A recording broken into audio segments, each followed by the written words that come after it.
welcome back to another episode of Skies of Glass. Who wants to get a bullet by giving the review? Or you can also request a virtual Beethoven, since I cannot give you a literal Beethoven, because he's upstairs and this is online. You know what's funny is a lot of APs right now, their quality is going down because they switched from studio mics to going online. But because we have such a terrible studio setup for our AP, our quality's gone up. So whenever we suddenly have mute buttons. Yeah, well, whenever this quarantine thing ends, I really am going to get those last two mics and bolt all the mics in place, so we'll actually have a genuine studio up there for the AP, not just a single mic stuck in the middle of the chip bags. We can't get rid of the chip bags, though. I mean, that's a tradition now. Oh, no, that's fine. I can even leave the mic there. It just won't be plugged in. Oh. I'm just saying that we're going to be doing better than, podcast quality from, back in 2006, where part of the reason we had such a dominant early run was because of the fact that we didn't sound like total shit. Of course, that's less true of podcasts now than it once was. But anyway, so who wants to do the recap? I think Brodeur should do the recap. I did it last time. No, goddammit. No, I refuse. Don't you have notes, though? You can tell us all about the dicks you drew on your notes. Yeah, no, and you didn't do it last time. I did. That's because Chad said somebody asked Richard Riddell.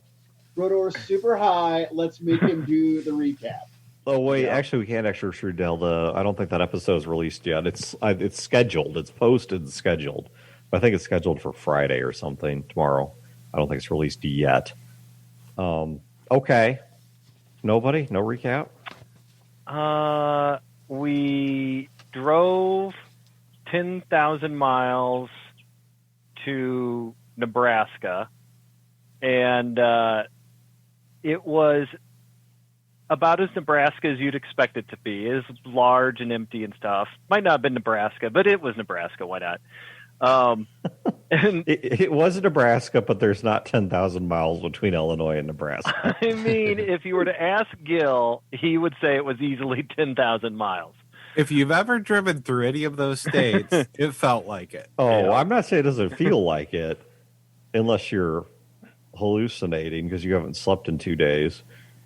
So this bitch landed from outer space, and she got a lectern out.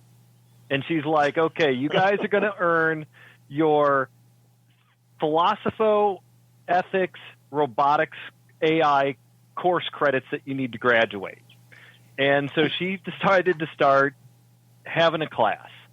And then Emma, a version of Emma and a version of Max, paid obedience to her and bowed down at her command. And we ask a lot of questions and stuff. And she's basically like, I don't know, like all you people on Earth, you're all scum.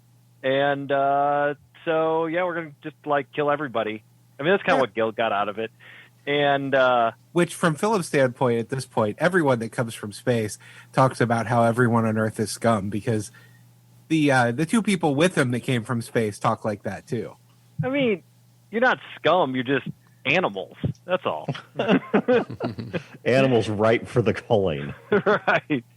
But no, basically, she was like, "You guys are idiots. You screwed this all up. You did the bad thing."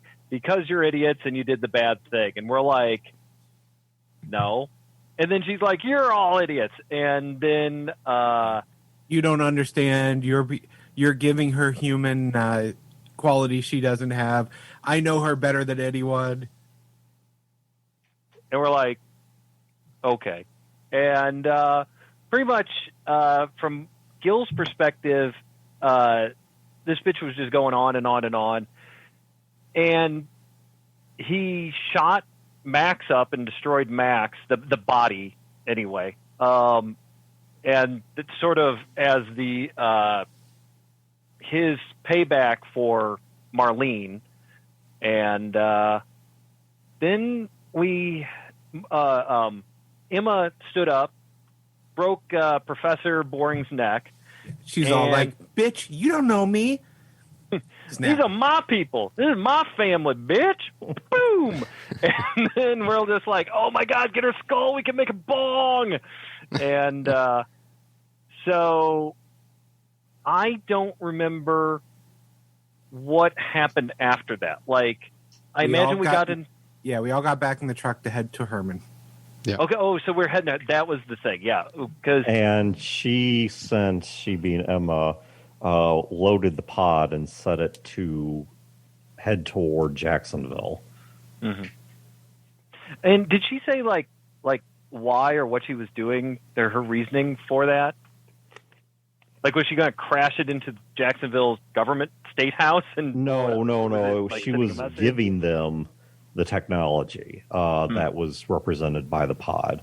Now, if you want a detailed answer, have questions about that, I don't think she gave you a terribly specific answer. Yeah, I don't remember her telling us where it went. I thought it just went back up into space. No, I'm 99%. Well, if not, she would have told you. I mean, it's not something she would have hidden. Yeah. But she was delivering that pod on a delayed launch, launching it after you guys had left, so you wouldn't become a target. And she was transferring it basically via a boost to Jacksonville. Now, if you guys want to ask her why she's doing that, that's obviously fair game. But I don't. As best as I recall, I don't think she gave you a detailed answer, but I thought she at least gave you a high level answer. And if she didn't, we could just say Billingsley was like, I do declare, young lady, wherefore you sending that rocket to? And wherefore you sending that rocket to? Oh, yeah, somehow in the whole last game, Billingsley just ceased to exist. I thought we left him in Amboy. no, he got falling over drunk on mint juleps. Yeah, when we left Amboy, we had the conversation of who was coming with us, and we didn't mention him. So, well, but I think we didn't mention him because that was an oversight on my part. Because I remembered him. I assumed we were leaving him behind. No, I forgot he existed. That's a sign of an important NPC. I mean, we forgot the goat existed, so. Well, we can still leave him there because, if nothing else, he's taking notes on. Well, of course, there is still the issue of one. Daisy is there. It's not clear what Max put in her head. Max talked to her and swayed her to some degree. You don't know to what degree. And there is still the matter of she's building a escape velocity rail gun. Well, not a rail gun. It's actually a Gauss gun. But Billingsley served his purpose as an NPC of giving us Gillingsley. And if any of the listeners want to write horrible /fic about Gillingsley, I would be happy to record it and release it. 100%. Or find somebody better to record it with a better voice. Yeah, I think like Lee and Casey would just be inappropriate. Like, I mean, they're really good friends, but I think it's a David and Jonathan thing. It's just they're really good friends, and anything else is just kind of this. If they can make Winchester Brothers /fic, they can make a Casey and Lee /fic. Oh, but Gillingsley just works. I will improv Casey Casey /Lee / I'll do it right now. No, you won't. I mean, I'll do it right now. I've got a thing where Casey's using that big metal arm, and he's got Lee around his little waist. Lee can't resist, but Lee's brother. He doesn't want to resist. You want me to give Chad one of my bullets, or do you want me to give him one of yours?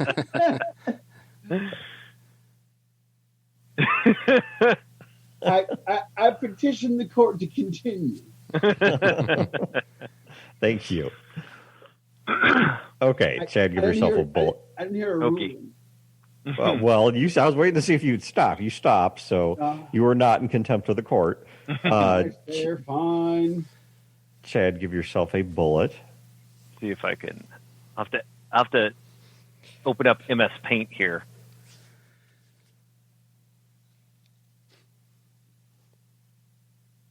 Oh, to draw on your.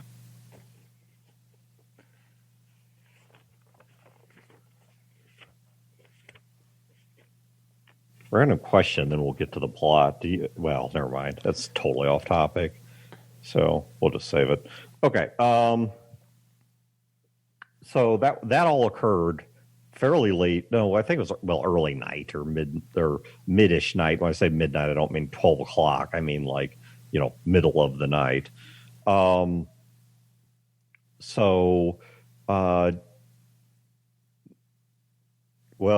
Let's see. I'm not going to drive. Do you guys want to begin the trip back? Well, no, you need to begin the trip back to get away from the soon-to-be launching pod, because you don't want to be there if Jacksonville decides to send an air patrol. Yeah, and at this they point, see a tank down there. At this point, I don't think we're doing anything to slow ourselves down because we know Mars is coming. We don't have much time. Yeah, okay. So let me pull up a map real quick from roughly that part of Nebraska to Hermann. So I have a sense of what your trip looks like and what the distance is.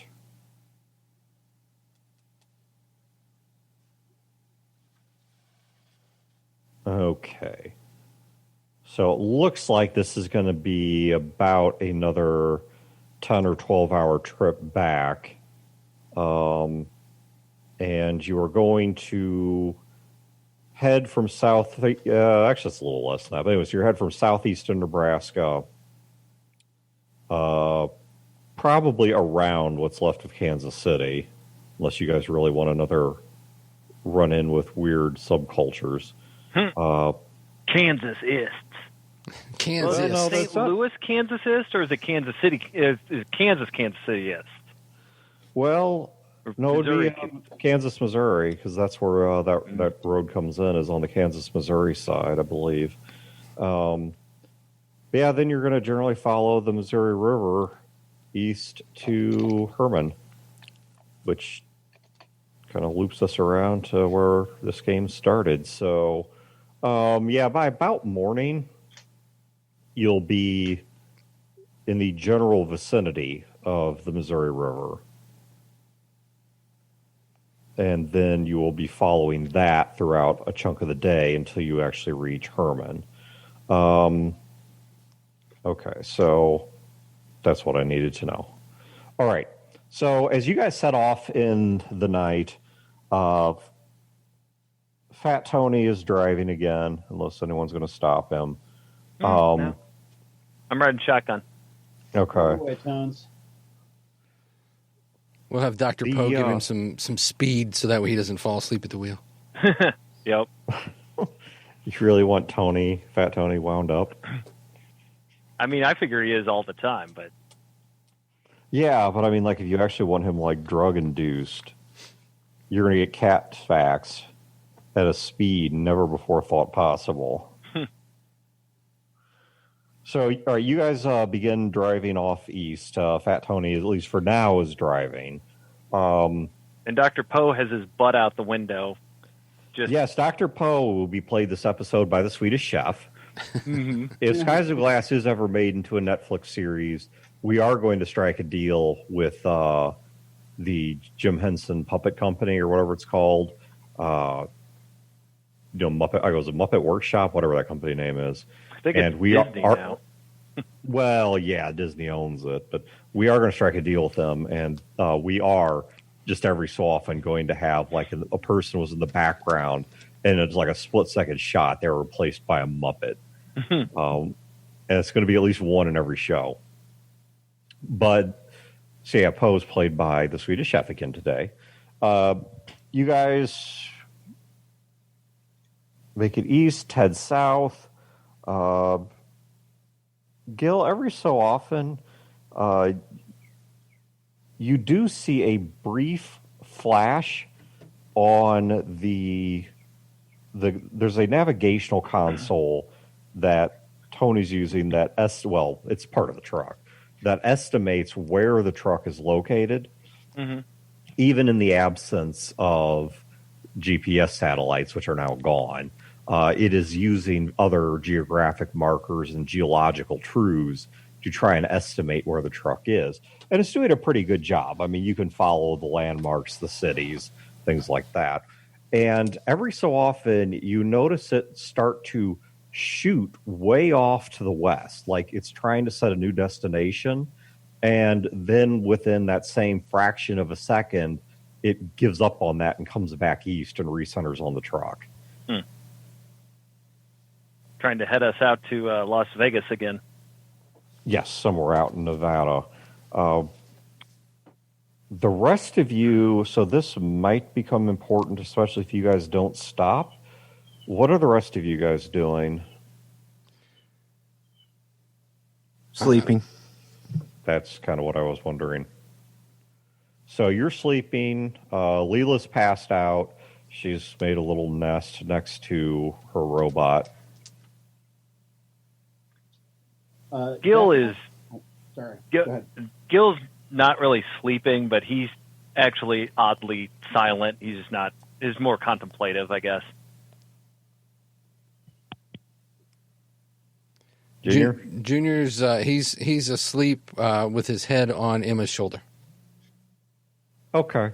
That's a little bit of a not a terribly rough rest because, well, she's been human about a lot of things, one of which is she has perfect ambidextrity.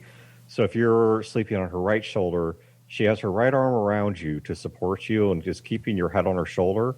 But with her left arm, with such a perfect balance that the right side of her body almost doesn't move, she's tinkering with I say tinkering, she's beyond that level. She is working on the robot that Leela and Fat Tony were putting back together.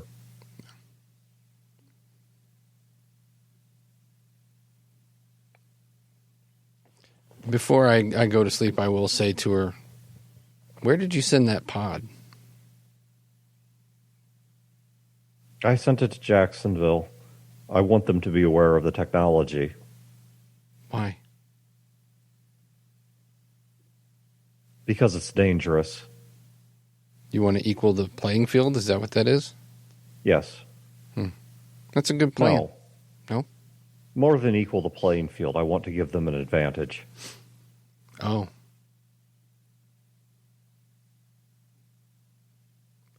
Did you do that just out of sense of fairness, or are you working with Jacksonville? I am not working with Jacksonville. They know I exist, but I've never spoken to them. However, I want them to be successful. I want them to survive. I am doing them a favor. Anonymously, that's awful nice. Thank you.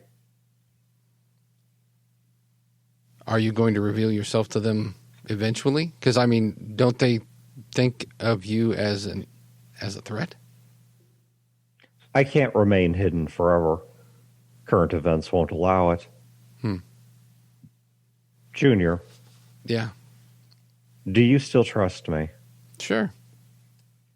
Because before this is over, I'm going to do some very frightening things, but I need you to trust that they will all work out. Are you going to hurt me? I don't think so. I guess then we're good. Are you going to hurt anybody else? And I kind of look around at everybody else. The people in this truck? No, I don't imagine so. I guess then we've got nothing to worry about. Because everything that we care about is in this truck, right? No, I care about a great many things that are not in this truck. And there are things that would hurt the things I care about. And I'm going to hurt them. Terribly. I understand that.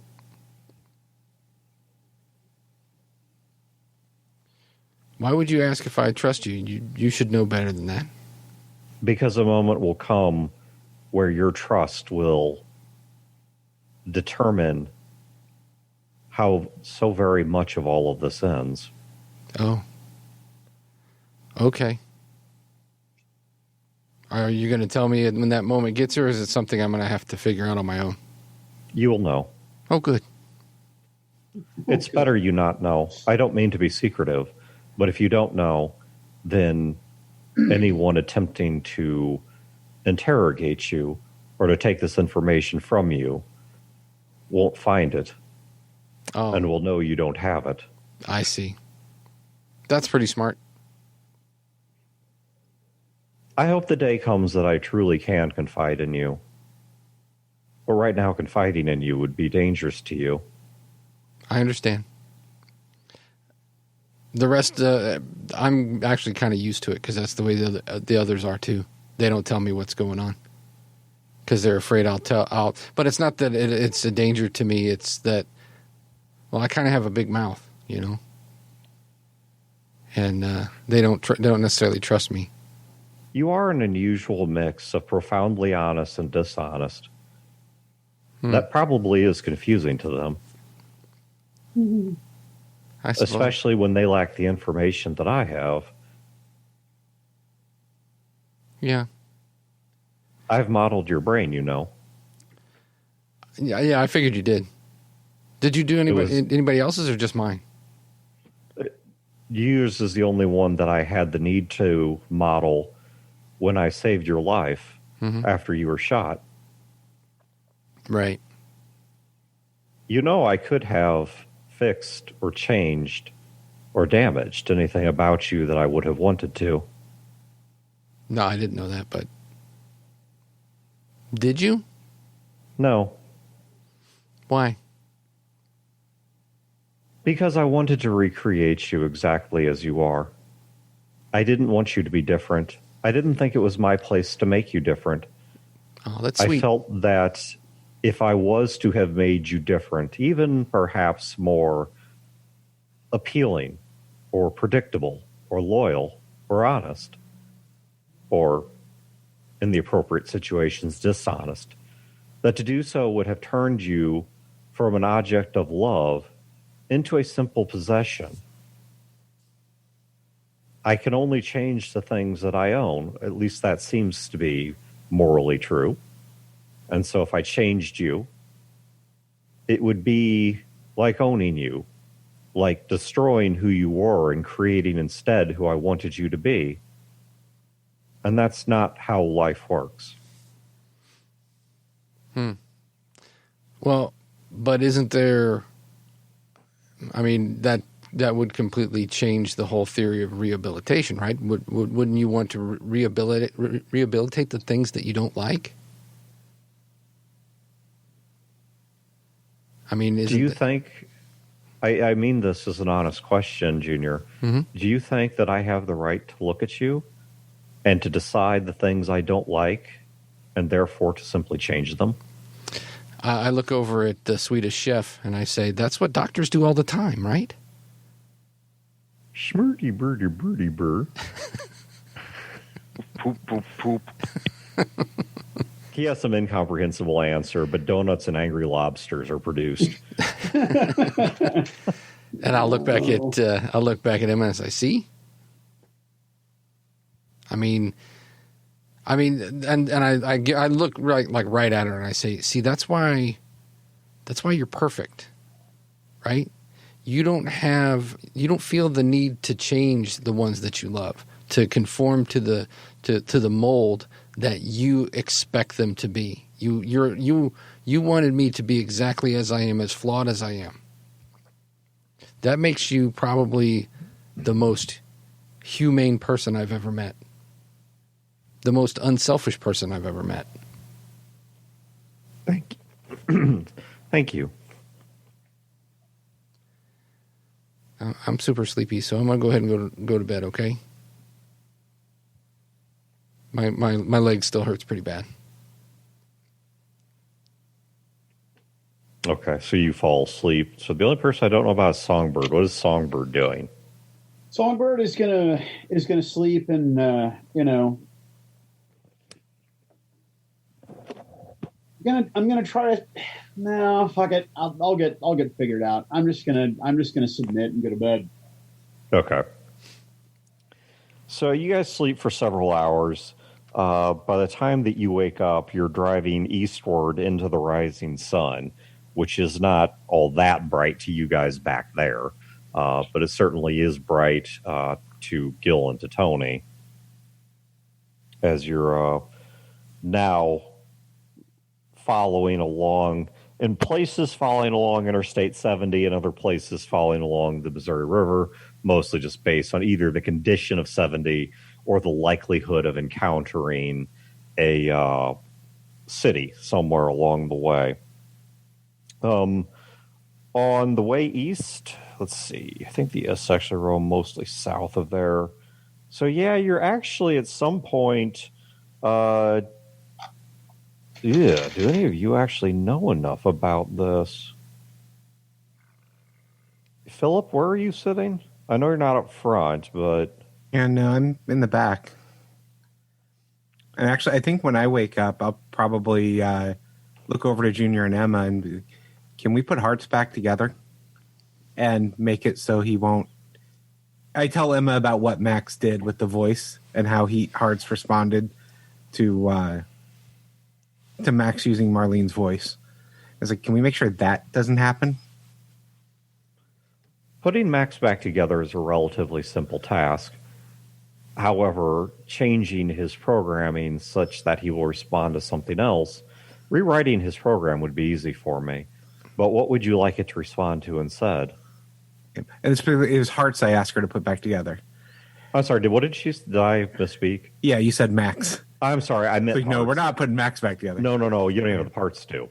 No, I meant hearts. If I said Max, that was a misspeak on my part. I just want hearts to respond to somebody that's still alive as his primary. I don't think his sensors are sophisticated enough for those kinds of biometrics. I just want Marlene's erased from him since Max can duplicate that. Ah, that I can do. Yes, it was Molly's parting wish to give hearts to Marlene. Do you have a preference on who I transfer him to? Well, I'd like me, of course, but honestly, anyone would be fine. Very well, Philip. I'll transfer him to you. She stands up, easing Junior's head down to the floor of the lab, and goes over to Hearts and begins unplugging his pieces from the power grid of the truck. There is a brief cut in power, but because of the fact that one of the things his reactor's been doing is actually recharging the fuel system, when he is pulled out, though you are back on the hydrogen cells are at 100%. So you at least start off with a full tank of gas. And she begins putting him back together.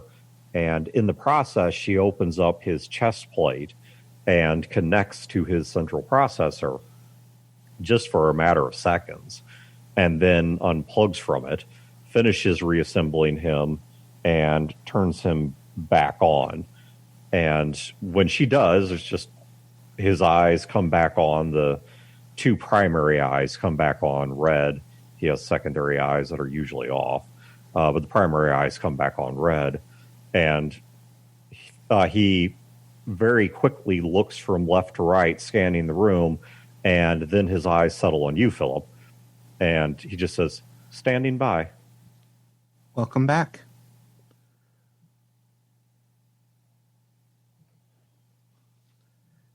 So,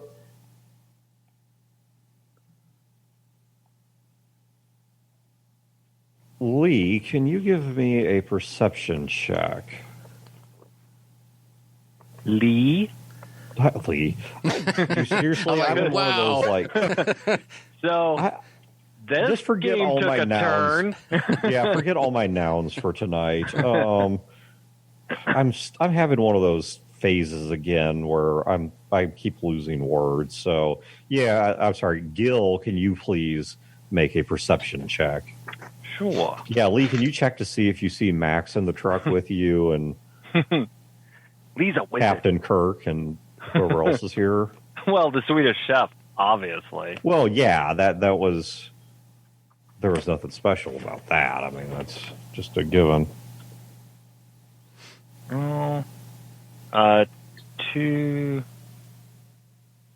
6. I think I can on the sidekick thing. I think I can have it do it +5. Yeah. Oh, that's cool. Man, that really sucked. 9. Okay. You notice you're driving past the edges of a few settlements, and there are some yokels watching you go by, but you don't notice anything unusual about them. So, okay, you guys continue eastward. Guys, those yokels really stood out to me as being nondescript. Load up. Something's about to happen. Yeah, I think I tried to make some small talk with, was there, I can't remember the new girl's name. Leela? Yeah, and basically just introduce her to Hearts, a fully functioning robot. Yeah, so she's like, okay, so you pull Leela over. Yep, and I basically give her a... I have been looking at this thing, this beauty, since I have first been in this vehicle, and I could not imagine why you guys would take a work of art like this and pull it apart. This is so amazing to see put back together. He Now- is. And he knows a lot. You can ask him questions, and he can answer.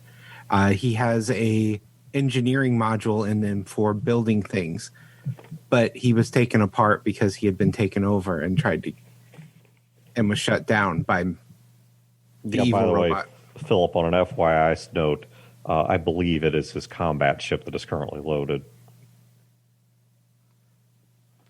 If I remember where that left off. What would Philip know that?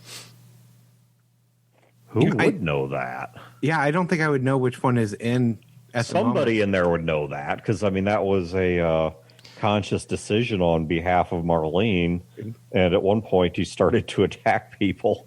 So yeah, somebody in there would know it. Maybe I think not. I would, when I mentioned that, though, I would stop and actually look at Hearts. Which programming chip do you have in right now? Combat, defense, strategy. Can you talk me through switching out to the other one? Yes. First, And- you will need to open my chest plate by removing the bolts here, here, here, and here. I look over at her. This seems like something you'd enjoy. Okay. Leela starts to go over to, she goes over to Hearts and she begins opening them up. And as she's looking through his insides, she's not doing anything. She's just, kind of looking at the parts. She's like, wait a minute. This didn't come from him. This came from something else. And this over here, this was made years apart from when this was made. Yeah. A brilliant young woman that used to travel with these folks put him together. Her name was Molly. So this is like a custom job. Somebody just built this thing from scratch? I don't know if it was from scratch, but yeah, she built him. So where'd she get that kind of technology? Where'd she get the stuff to do this? The moon. She looks at you for a moment with that, are you shitting me sort of Yeah, expression. and he has the completely serious look on his face. She's like, I don't That's think what I she told believe me, that. at least. I don't think I believe that from a lot of people, but I believe it from you. So what'd she build him for? I mean, for a combat robot, she didn't build him for combat. She built him to help her build things. She was an engineer. So wait, Is an engineer. She's still out there somewhere. So we have an actual engineering robot here that I could be learning from and watching work. That's why I'm introducing you to him. On my robot. Yeah, that's why I'm introducing you to him. Well, Philip, I think this is the start of a beautiful friendship. Yeah, I don't Maybe the understand next one will any be of with this you. stuff. Say, I don't understand any of this stuff, but you do and he does. All right, so Hearts walks you through the rest of the process of piecing him back together. And, well, I say piecing him back together. It's more just getting his the right chip back in him, so he's back to being able to function as an engineer and not quite be so wound up tight as a combat thing.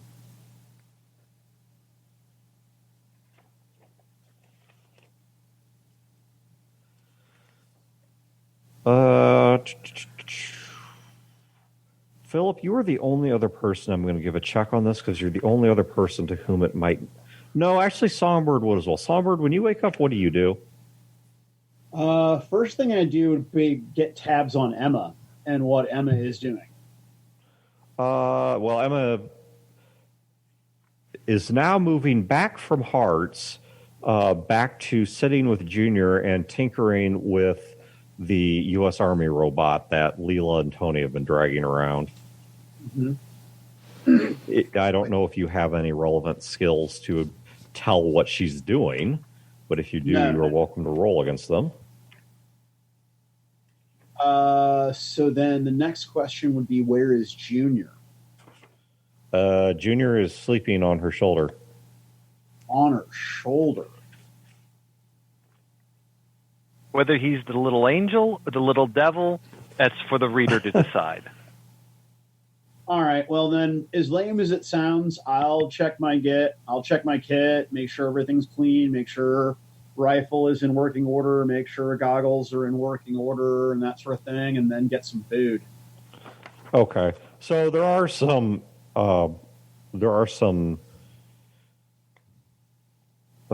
provisions still on the truck. The original provisions that would have come with are long gone. Partially just because you guys have had this a while, partially because Fat Tony's been around this a while. We brought rations and water with us from the base. Oh, that's right. I actually have it on my character sheet. That's right. Yeah, you're correct. You're correct. You absolutely did do that. And since we're gear check here real quick, the late model Army rifle, I have ammo and a question mark, and I unloaded a lot into max. Do I have any ammo for that, or? You unloaded one magazine. You still got two more. Okay.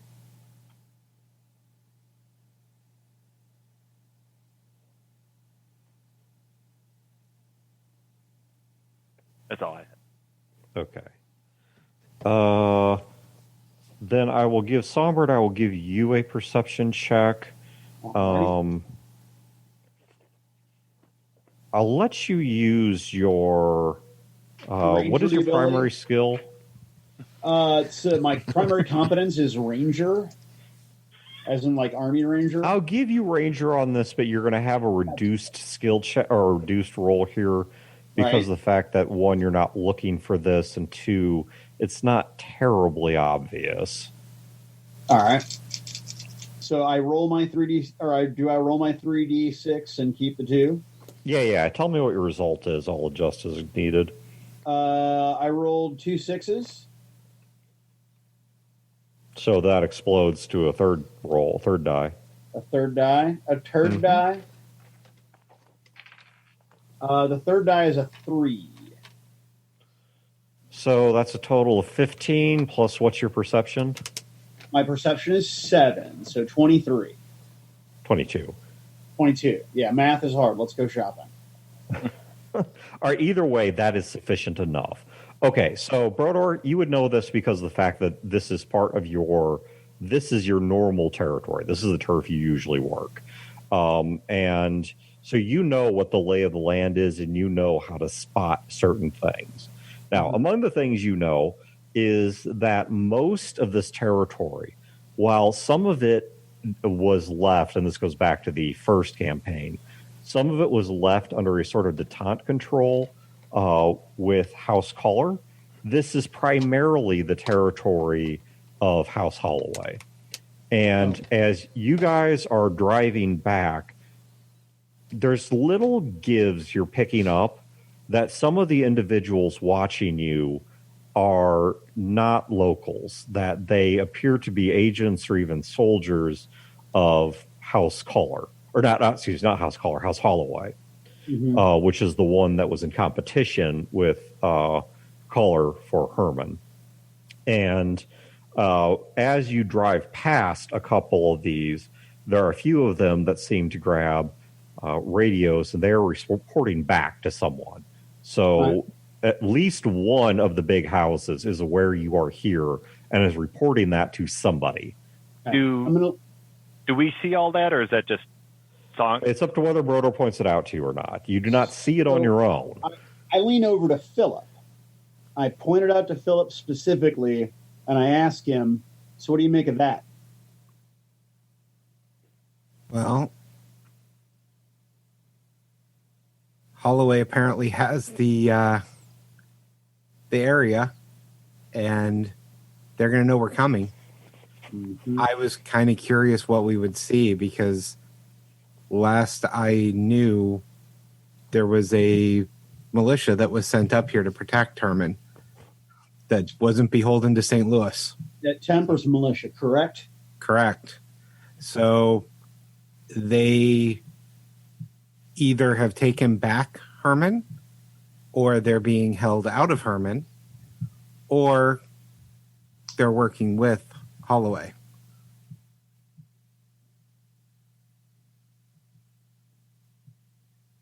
We could be driving into a siege for all I know at this point. Oh. Sorry, guys. Give me 1 second. Brodor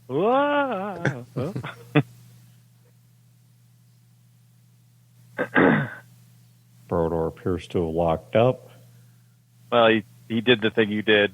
He switched apps on his phone and froze the camera. Eric, can you pause it? Mm-hmm.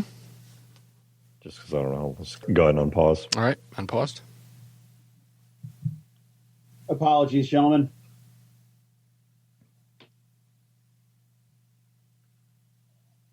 Hey, love. So once Brodor gets done with his honeydew. Sorry. All right, so you were asking Phil. Okay, so Philip, you were talking to Songbird. Yeah. I think my drug dealer is here. Hold on a second. Eric, can you pause it again? Unpaused. Okay, so you guys, after having a lunch in the lab, and by the time it's about early afternoon, you roll into the edges of Hermann. Get my layout of Hermann again, because I remember where multiple things are in it, and I just need to place them so that I can remember exactly where some of these locations were. While I'm pulling this map up, the general description of what you're seeing in Hermann is that Hermann is quite overtaken by a very different look than it had the last time that you were here. Well, some of you have never been here, but for like Philip and I guess Songbird's probably been here. But for most of you, this is your first time here. But you guys pull in at what used to be the Stonehill Winery, and being winter, the grapes are currently they are Not grapes. no, what word loss here again. Between seasons, you what the grapes, you cut the vines. What is that called? Harvest? No, not harvest. You cut the vines back, like you cut them almost down to a stump, so next season they grow bigger. It's not They do that prune, is thing. it? Prune, yes, they're pruned. Oh. I was want to say culled, and it's like, Yeah, no, yeah. that's murdering. No, okay. So the vines have been pruned, so you can see the fences along which the vines would usually grow, and you can see, all these what would otherwise be these beautiful rolling hills of the vines, except they have all been pruned back, and what was left of the vines was carried away and probably burned, or crushed down into mulch or any number of other things. But that's where the grapes are grown for the winery. You can actually see a couple of individuals standing out in and amongst these grape fields, and they're talking to each other while motioning at the grapes. And so you can presume whatever conversation they're having is, well, to be blunt, just simply wine related. Are they whining? No, they are not. However, Philip, you recognize these individuals.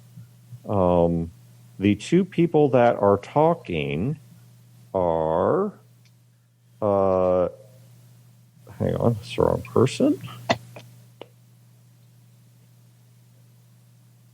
One second here. Are Victor McCormick, James Weldon, see how many of these people you remember. That name sounds And familiar. all of these are familiar. Now, I don't know if you guys remember any of them. And Emma Fowler. Have we seen anyone like patrolling or with guns or anything? Oh, yes, I was getting to that. You're right at the very edge of town. But Yeah. as you look, so, okay, now do you remember who those three individuals are? If not, I will reintroduce them to you. One of them is Lee's father. Yeah, that's Victor McCormick. The Weldon was my rival. Yes, Weldon is a merchant who has a all smiles, but it ain't friendly rivalry with you.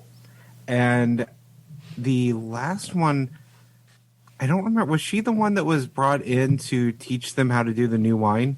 That is exactly who it is. Very good, Okay. Wayne. You know what? In fact, that is so amazing off the top of your head after like a year and a half that I'm going to give you a bullet for that. I'll give you a Beethoven for that. Yeah, But because I gave it to you halfway through the game, you can keep it in the next game.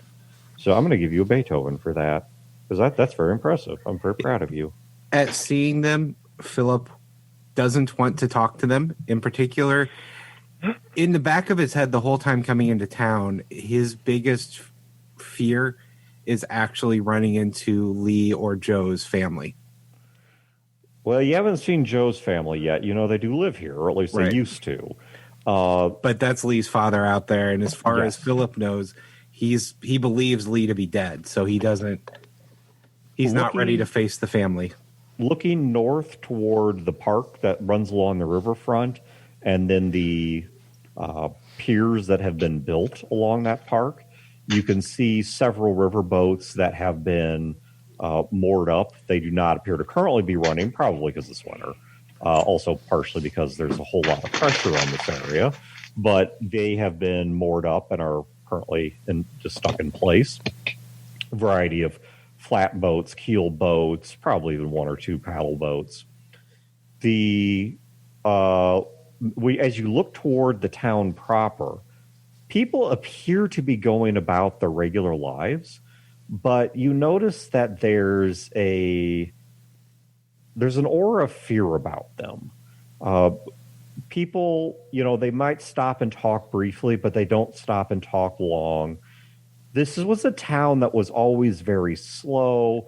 It was very familial. It was very neighborly. Now people just appear to be very businesslike. If they are out to do something, they go out, they do it, they go back home. And you do see moving about the town are squads of the black uniformed Tempers militia. Now, Tempers militia does not appear to be threatening anyone. So you're not sure if that's what has people so focused or if it's something else. But like I said, you're not seeing them like threaten or hassle anyone.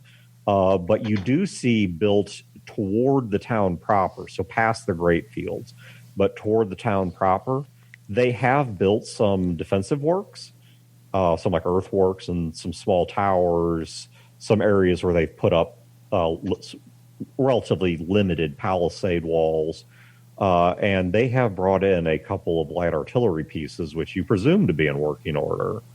Hey, Tony, and that is. Can you pull up next to one of the militias? Yeah. Are you sure you want to do that? I mean, our track record of talking to militias has not been real great. Well, we're not going to let... I kind of glance over at Gil. Gil needs to let me talk this time. If I hear Gil say that he's actually going to do that and swear it on a cat's paw, then I'll believe it and I'll move forward.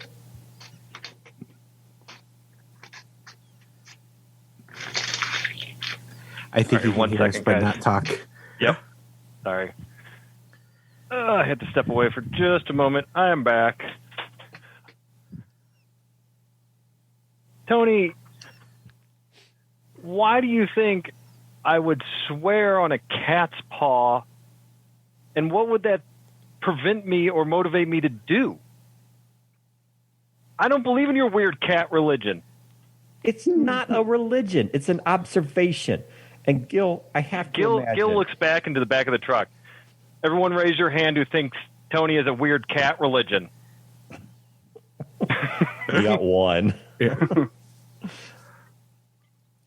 Philip, for those of you who are at home and don't see the cameras. Hearts, raise your hand. Okay, Hearts does. He's programmed to follow your orders. So you're up to 2 now. Yep. Gil, you're a family man yourself. You got a bird, right? If somebody swore on Blue's wing, I mean, wouldn't that mean something to you? Because Blue means something to you? No. Wow. You're truly a man that lives in a dark and deficient world. Yes. Haven't You've known me for years. I think know, what you're missing, Tony, is instead of making him swear on a cat's paw, make him swear on Blue because he cares about Blue and he doesn't care about your cat. I'm not going to swear on anything. See, Philip, this is why I don't think it's a good idea. Fine. Philip, why don't you talk to the men with guns? This is your shithole of a town. You know people. It would be better for Philip to talk because he knows people. He can get doors open for us. How's that?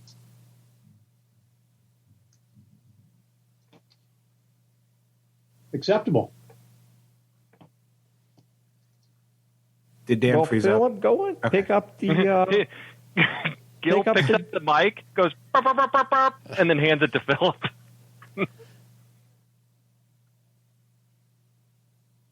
So Philip kind of looks out at the group, and is there like a window or something? No, actually, once you sound the horn, you know that Tempers patrols had seen you, but the minute you sound the horn, they see you more as something that requires an immediate response. So there is a trio of them coming toward you right now. Okay, I was hoping there's like a window so I could roll it down and not use the speakerphone as they get closer. The whole thing's like not just bulletproof like an armored limo. I mean, it's like combat. Yeah. bulletproof. No, you'd have to either A, blow the windows, which I don't recommend, or B, you would have to open the back ramp. That's why we were talking about gun ports and stuff, and we had to. Okay. Yeah. There's a turret up top. You can go up that way. Yeah, I'm sure they'd love that. But you could pop up through one of the 50 cal ports, or you could walk out the ramp around back and not look threatening. I'm going to walk out the ramp around back. Okay, so you drop the lav comes to a stop. You are near the grape fields, but not in them, but also not quite to the town proper. And Captain Kirk runs away. Swedish Chef runs off. Oh, no. Swedish Chef is here for the Hermann and the Flurbin and the Great Disturbing. I come out with no weapons at all. Okay, so I toss Philip a pistol. I'm like, here, catch, what? Now he's holding the gun. Phil, as they get closer, you notice a couple things different from the last time you saw Temper's militia. They are not simply wearing their black uniforms. They have what appear to be industrial level, but otherwise relatively rudimentary flak jackets, which I actually looked up the efficiency, like how well do flak jackets work, like from the 1940s? And the answer is a lot better than I would have thought. They're not quite on the level of a modern day ballistic vest, but they work better than I thought they would. But they are wearing flak vests and metal helmets. And as they get closer, the one that's in the lead, I don't think you have any ability to read military ranks. Maybe you do. But the one that's in the lead sees you, and he pauses for a moment, and then there's a look of recognition in his eyes, and he smiles and walks directly up to you, slinging his rifle over his shoulder, and extends his hand to you. I shake it. Philip. Good to see that the town's safe. I was hoping I could find out what the status is. Philip, do you remember who this guy is, or do you at least want a roll to see if your character remembers who this guy is? I don't remember because I missed the session where we actually met Temper's militia. Okay. So I will do a roll to see if I remember. Smarts, I'm assuming? Yeah, I'll use smarts or social. Oh, Smarts is probably most. 15. 15, yeah, that's enough. Okay, so when you guys met Temper's militia, one of the individuals you talked to at length was a guy by the name of Corporal Schnell. And Corporal Schnell, one of the things he connected over you guys with is, like some of the other group members at the time, he's a family man. He actually has a baby boy, not here, but in another town. And part of the reason he's working with Temper's militia is to earn money to send back to his family. Yeah, then when I greet him by name. Okay, so yeah, you like I said, even if you don't remember this guy or weren't there for that game, your character would have absolutely encountered this guy. And especially given the fact that, well, you're Mr. Bastard, you probably would have connected with him over that. It's like, Philip, I gotta say, last time I saw you, I had hoped that, I knew you're from Hermann, so I kind of hoped we might bump into each other again someday, but all right, so what's with the upgrade of the ride? Last time it was a wooden riverboat, now it's this? What the hell have you been up to, man? That is a long story. I've met some new friends that I'm kind of traveling with, and I'm hoping the town is safe enough that I can have my daughter brought up here too. Oh, the town's safe, man. But look, I don't mean to be rude, but you got to understand that. Well, this thing showing up kind of has rattled some nerves. Oh, understandable. That happens as we drive around. Have you heard what happened in Cape? Yeah, that Cape. That's where we got this truck. We were there. So Cape got well, they're telling me it's called God Rotted. And what? That's amazing. I'm not sure how you guys pulled that one off or how St. Louis did. But yeah, so the Southern folks got God rotted, and congratulations on getting this out of it. And my new friends here had someone who was a really good engineer and was able to get this truck that we took from the Southern folks. Yeah, so running. The Carvers then, I heard they made an attack that just totally went shit shape for them. Were you guys part of that? I mean, fighting them, not helping them, of course. We were able to get them some supplies, so the town was able to hold off. And Man, that's wild. Back. I tell you, how one place's fortune can change overnight. Well, I hope you brought some of that good luck with you. Like, I hope that you love Herman the way you love Cape. Pray for us the way you pray for Cape. I don't know, whatever magic you work, man. I hope you brought it with you. this is home. All right. So, okay. Help me out And here we with one thing. We can hear all of this in the truck, or Oh, yeah, have they yeah, stepped off? Yeah. Okay. Yeah, I just didn't want to have the conversation over a loudspeaker No, for no, all the yeah. civilians around to hear. Okay. So, okay, you got to help me out with one thing. I got to walk back and explain this. What do I say? You're here for what? You're here to help in the defense. You're here to, you want something. You're looking to trade. I mean, I got to give them some kind of story here. Defense against what?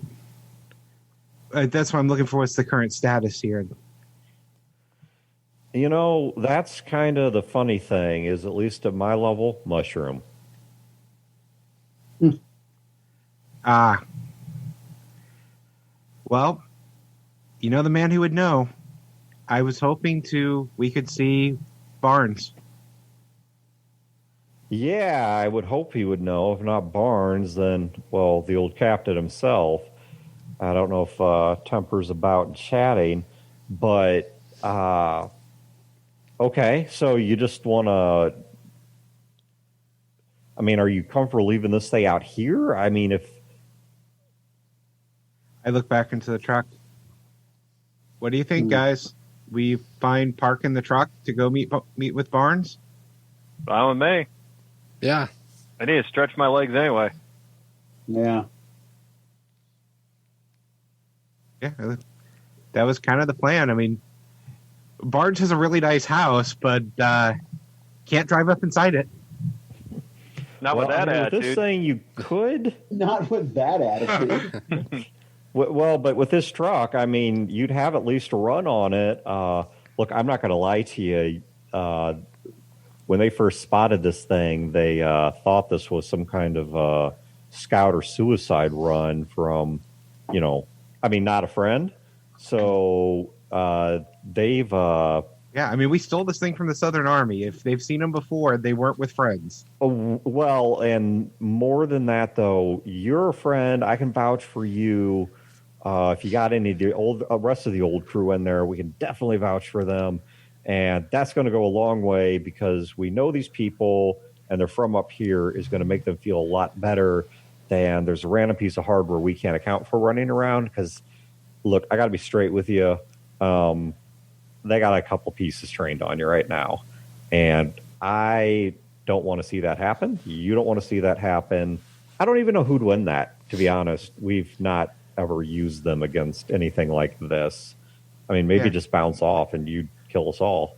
Hey, So that's why I was looking for someone to talk to, because I appreciate I know that. the reaction this truck has had in other towns we've broken through. No, I appreciate that. Well, if you guys want to hop on out, we can start the walk on up. I see you still got your robot. That one's hard to miss.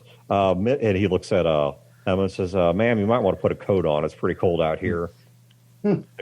She's wearing a freaking summer dress. So Yeah, I would say he would have never met Hearts. I thought Hearts was with you guys. Oh, no. It was No. Hearts' campaign 2. Hearts Never was mind. campaign 2. Rewind that. He didn't say that. You're right. Hearts was campaign 2, and this happened in campaign 1. Now he's Never like, mind. holy shit. Yeah, if he knew Hearts, that actually would be a pretty major plot point. So, no, he does not know Hearts. I lean over to Tony. I'm like, okay, we're going to roll out.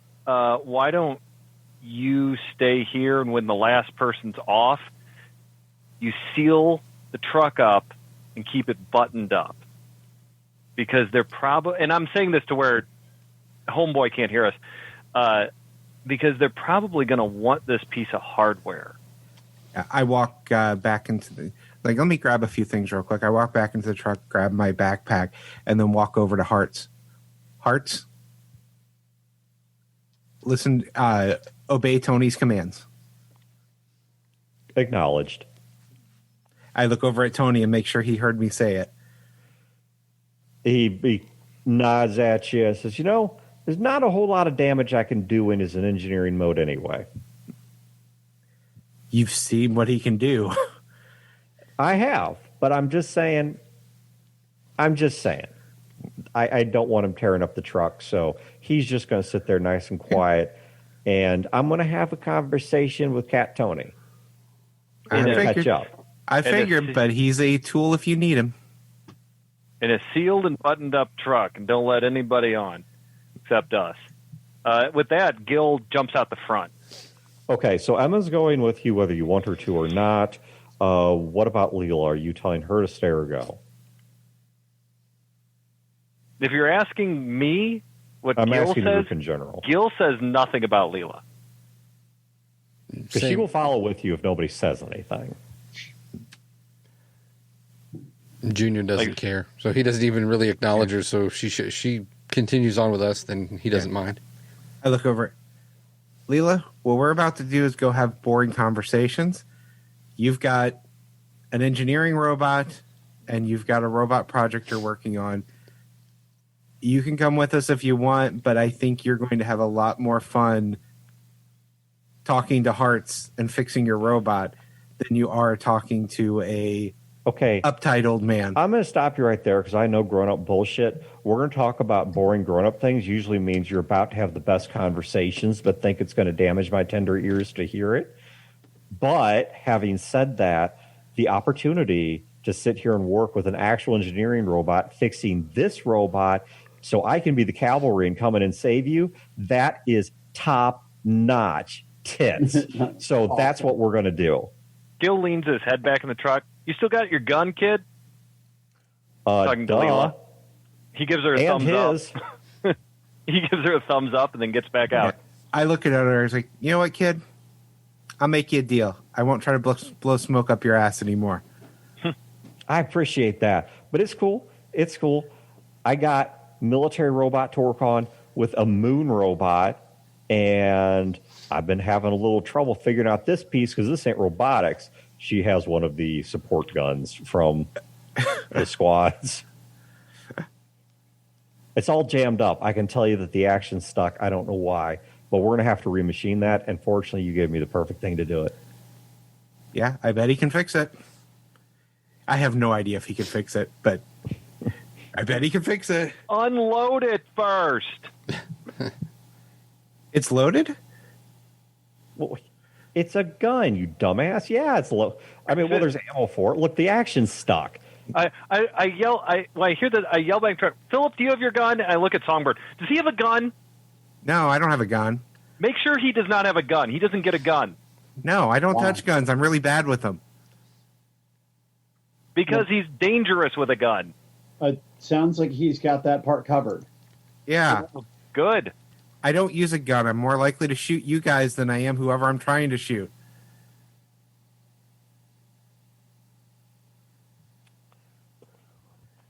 How? I'm a really bad shot. Okay. Out of character, my struggle is guns. Yeah. I knew that. I was just, you know.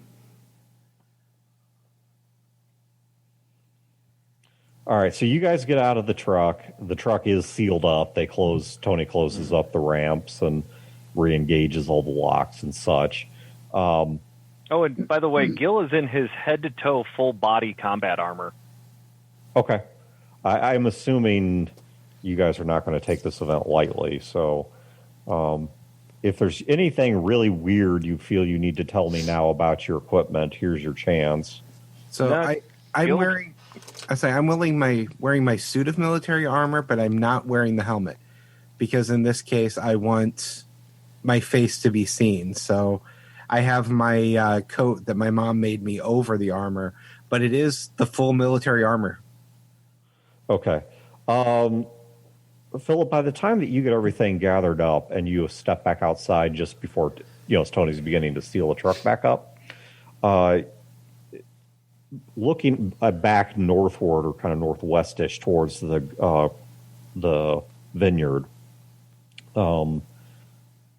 Victor McCormick is walking towards you, like eyes fixed on you, not just walking in your direction. He's definitely walking toward you. I let out a kind of a big sigh, and then I turned to face him. But so, okay, he gets up to the group and Mr. McCormick?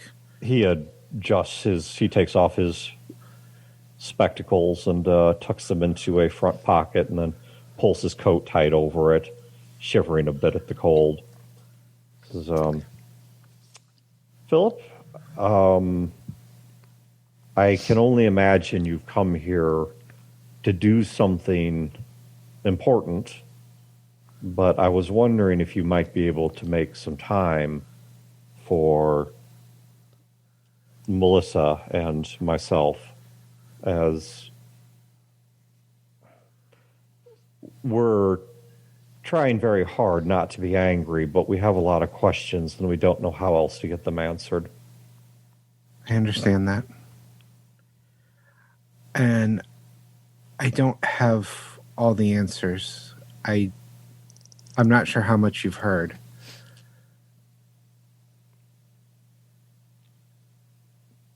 He was dumped here by the overseer's house.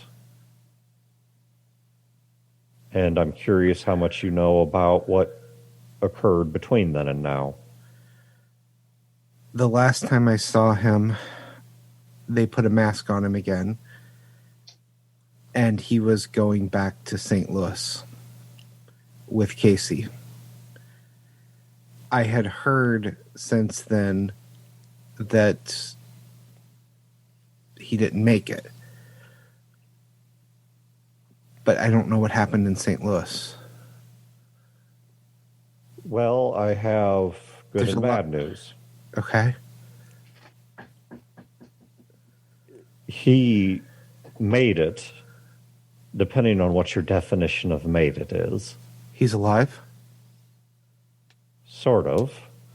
Was he using some kind of drugs? Was he chemically tortured? Not the last time I'd seen him. No. Last time I saw him, he was masked and in charge. He's not even in charge of his own body right now. I hate to impose, but I'm wondering if maybe you can get through to some part of him we can't get through to. I turned to Poe. Mercy. I have a huge favor to ask. God damn. And I kind of look at him. You remember Lee? He needs the doctor to see him. I need to know what they did to him. Okay. Poe agrees, and Poe agrees to go with Victor back to the McCormick household. And I look at, I will, as soon as we have our conversation with Barnes, as soon as I get free, I will be right over and see if I can talk to him. And if anyone can figure out what they did to him, this is the best doctor I've ever met. I'm not sure a doctor's going to be enough, but thank you, Phil. Thank you for doing what you can. Please go have your conversation, and we'll be waiting for you. Hopefully soon.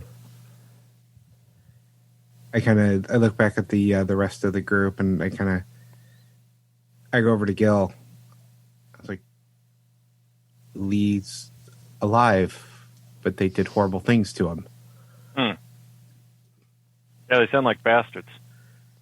They are. Why didn't they just kill him? Because I think this maybe sends a stronger message. I don't know. They kill the big guy? He didn't say anything about him. Well, he'd be hard to miss. Gil kind of casually looks around, and well, he'd be hard to miss. And you would have to kill Casey to do that to Lee. Casey would die to defend him.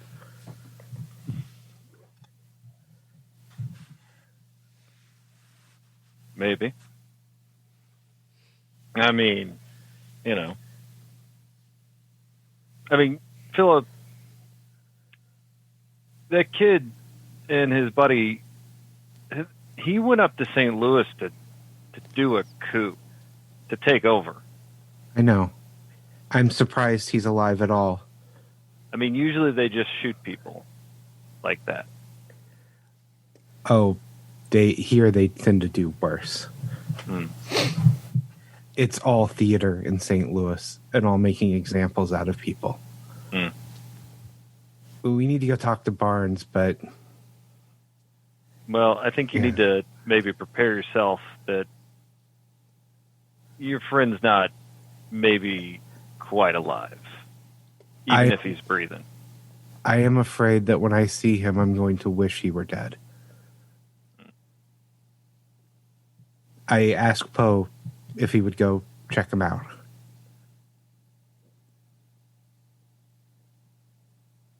All right, let's get going and get my mind off of this. We only have the fate of the entire world to deal with here.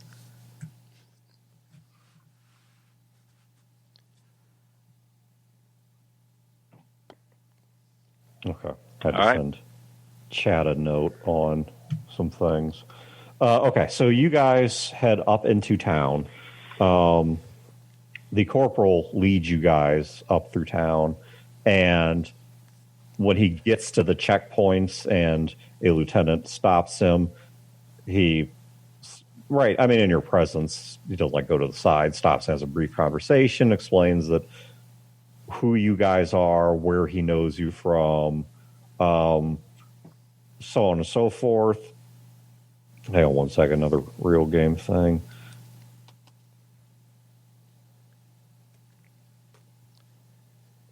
We can always tell when the real game's happening.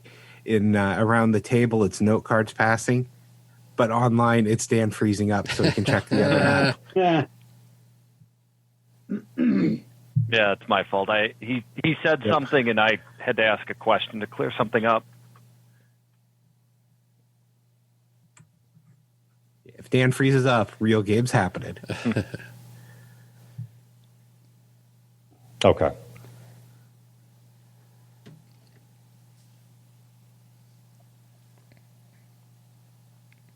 All right, go ahead. Yeah, okay. I had to clarify something because actually something Chad never even clarified to me. So I'm playing off of something. I'm riffing off of something, but I think I may have a slight misunderstanding over what it was I'm riffing off of. And that's cool. And we don't have to retcon anything. I'll just give you an explanation on the real game. You guys continue. Okay, yeah. You guys can, yeah, exactly. And you can adjust all of this to fit the correctness. You don't need to adjust it to fit my narrative. That's not specifically important to this. Okay, so they then none of you are any of you wielding heavy weapons? I don't mean assault rifles. I'm talking grenades, grenade launchers, flamethrowers, missile launchers. I mean, something. I don't think you are, but I just Gil has 6 grenades. Yeah, when you say grenades, the answer is yes. I think we have enough grenades between Songbird and Gil to blow up the truck. Okay. So the lieutenant kind of looks you guys over, and he kind of notes the small arms and such. Songbird, he walks right past you without even looking you over. I mean, he just walks right around you. Yes. That's sexist. He's a woman. She's not terribly dangerous. But when he gets to Gil, he does stop and say, so I'm not asking you to walk in there naked, but you mind leaving the bangers here? The hand grenades? Sausages? Oh. Yeah, the bangers and mash. No, the fragmentation grenades. Oh, well, I mean, do you want them? I'm not asking to keep them. I'm just asking to hold them. Well, I'm asking if you want them. Yeah, if you're giving them away. I'm not giving them away. Do I look like an idiot? Don't answer that. Okay, so what's going on? Look, I'm just asking to hold them. I don't need your grenades in the sense of Well, I'm you not want to trying trade. I mean, that's what All right, smart ass. Take the grenades off. I'm taking them off. I'm just You'll saying, you want an opportunity to have 6 fragmentation grenades? It looks like you guys are rolling up to fight. What the fuck am I going to do with 6 frag grenades? You're wearing them. Guess you had some idea. Well, I mean, you know, it's a dark time in my life, but I think I've moved past it. It's a dark time in a lot of people's lives. They can continue being dark, and these can be a ray of sunshine, as soon as you're done here. Fair. Nobody's told me to disarm you. Just I'm not saying you have. Do you want to trade? He has a bag bag. He took them off. He's not going to. fine. What if we call this a trade? What is it you want? What you got? Money? The winning side's money? Well, that's kind of what we're still working out, isn't it? Right. You got a laser pistol? What? Friend of mine had a laser pistol. Yeah, that's impressive if that's true, but no. I'm afraid you're about a century late on that. What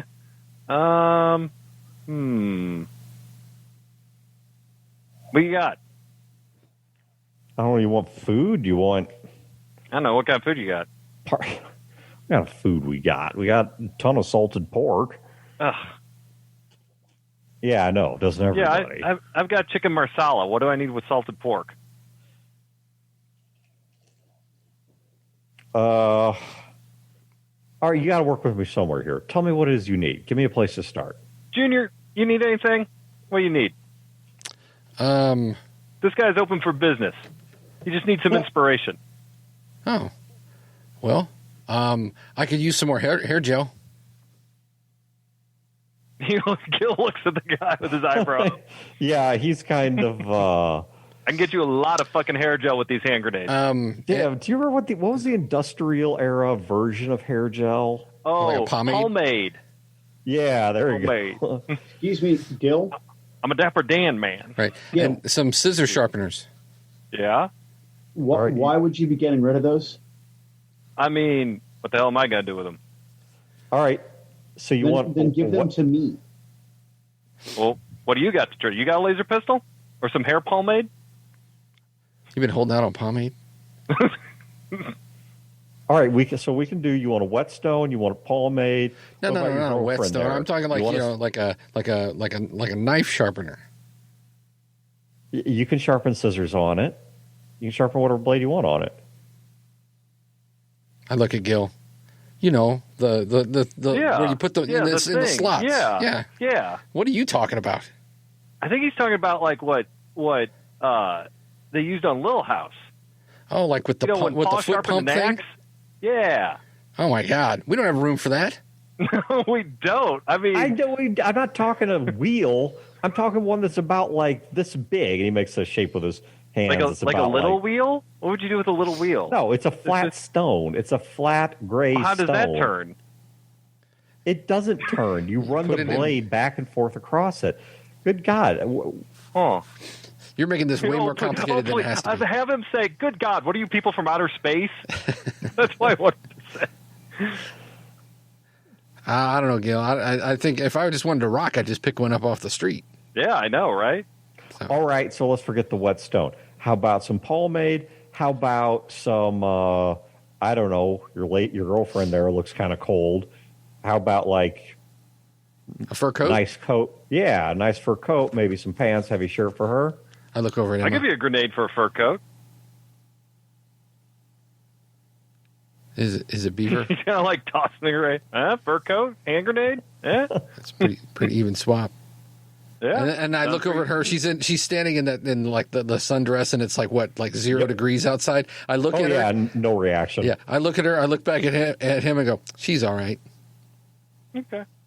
Well, I tell you what. Why don't you just hold it, touch them, feel them, get a nice, feel for the weight. quality workmanship. See if you can come up with anything decent. Check We'll the be back action in a on the minute. pins and all that. Yeah, sure. Mm-hmm.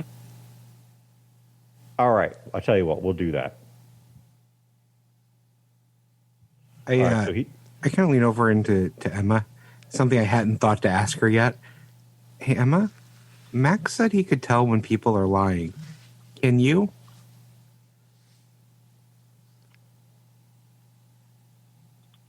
she gives you sort of a side glance and says, there are some secrets a lady shouldn't share.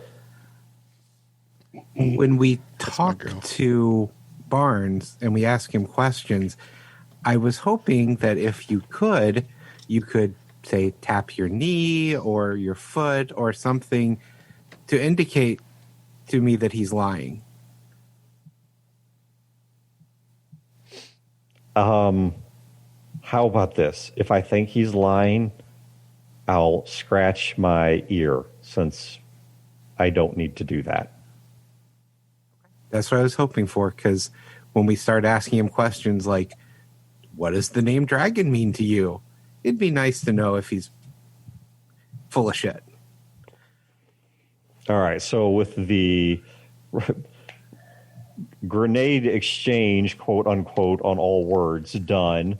Yeah, and I have that conversation while the grenade exchange conversation is happening, because I think he's keeping everyone distracted with that, with just the incredulity of, I want to trade grenades. Yeah. So you guys go up into town and you recognize a lot of people, you being Philip in particular. Songbird, you might recognize some. But Philip, you recognize a lot of people. I mean, this is a town you grew up in, and it's not a tiny, tiny town, but it's not a huge metropolis. So, you know, there are many people. Some you knew well. You know, some maybe you grew up with. Some you didn't know so well, but you definitely, the faces are familiar. You kind of know who the name or something like that, or you remember the gossip about them. And you're getting a rather good view of a lot of faces because the arrival of the lav has certainly drawn a lot of curiosity. No one is venturing past the defensive line that has been set up by the militia, but there are people that are, while keeping a little bit of distance from that, are certainly watching that direction, trying to see who you guys are and what this means, and is something terrible about to happen, and so on and so forth. Yeah, as I look through the crowd, the faces I'm particularly looking for, Joe's family, because you Yeah, do see his mother. You see Cecilia Kreider. Okay, I do not make eye contact. She watches you very intently, but you do not. Okay, per your request, you do not make contact with her. Yeah, and the other face is my sister. Well, it's not your sister that you see, but rather a woman breaks from one of these little clusters of people and runs directly to you and throws her arms around you. It's your mother, Peggy. Hi, Mom. Philip, you've been gone. She kind of steps back and like grabs you by the lapels. She's not like shaking you or anything. It's more of just kind of this determined hold. She's like, Philip. Gil leans against a tree and then leans over to Junior. Is like, it's going to be like this every 10 paces till we get to this house. It's like one of those places where like everybody knows your name and stuff. Yeah. Oh my God. I Philip, know. you've been gone so long. You left on a boat trading wine. You come back in some kind of military vehicle. Who are these people? I don't know any of them. No. Where are all your friends? Where's your crew? Where's you were supposed to be a merchant. What have you become? Your shirt doesn't even fit right. At least come by the house. Let me do something about that. I have some things I need to take care of, and then I will stop by and tell you everything. A lot of the people on the boat with me are gone, Mom. What do you mean gone? Where'd they go? Joe was killed by the Carvers. What? The Carvers don't go to the river. What? How did you? What? Do his parents know? I don't know yet. Lee, Daryl and Cecilia, they've been sick with worry. We all have. We've all been sick with worry. I mean, we thought you'd sail down and come back and we'd see you within a month. I was taken prisoner by the Southern Army, and these are the folks that rescued me from them.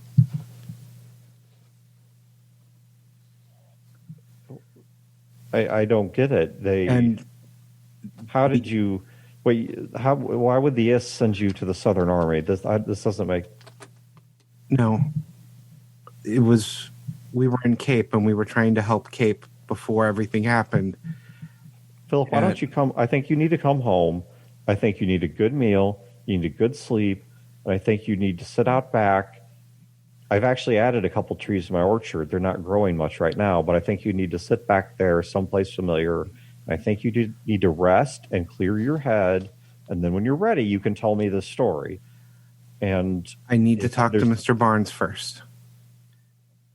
Is he responsible for this? Did he do this to you? I don't think so, but I think he knows some things that we need to know. And I want to make the town, the world, but the town safe, because you have a granddaughter that I want to bring back. You're married? No, her mother's dead. Oh. Killed. You got married and became a widower? Philip, what haven't you done out there? And you, At this point, just about everything, but the Carvers killed her, as well as Joe. And Mortimer's gone. Lee got dumped back here after St. Louis was done with him. Alejandro is still there, out there, keeping everyone safe until I can make sure the town's safe, and then he can bring them back.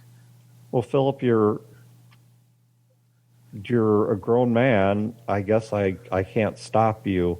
If you have to go talk to Mr. Barnes, then do. But I think after that, I think it's time for you to come home.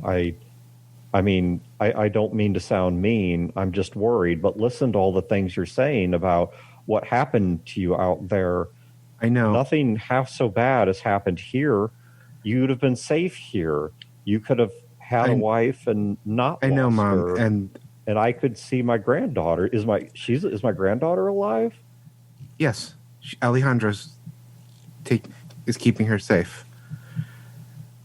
And maybe I need to make sure the town is safe so I can settle back down with my daughter. After we take care of this, I'm going to be home for good. No more boat, no more truck. It's time to come back and settle down. But I have to see this through and make sure that everyone is safe. Because I've made friends that I can make people safe with. All right. Well, You're going to have to trust me, Mom. I'm not sure I have a choice, but I want you to think about. So out of character, I don't have my notes in front of me, and it's too far back. I don't remember my sister's name. Jen. Yeah. How's Jen? She's doing well. I think she's dealing with the stress in her own way. Unlike you went out and wandered the world. I have trouble getting her to even leave the house.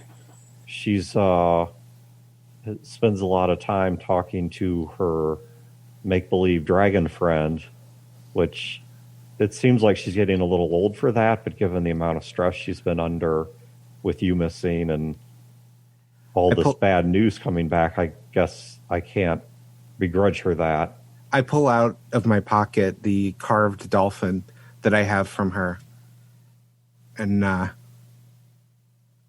I hand it to my mom. Give this to her. Tell her it kept me safe on my journey, and it's going to keep her safe until I can come back home. Well, I'm almost afraid to take it in the house because it may have kept you safe. But look what hell it brought to everyone else. Maybe this dolphin is like that's its energy, is it loves you but hates everybody around you. We sent Temper's militia here to keep you safe. Have they been keeping you safe? I'll take it because you ask, and also because, if nothing else, I want to make sure you have some reason to come back and see me. So be careful, Philip. I'm starting to think you may be the only one of your friends that made it. So please be careful.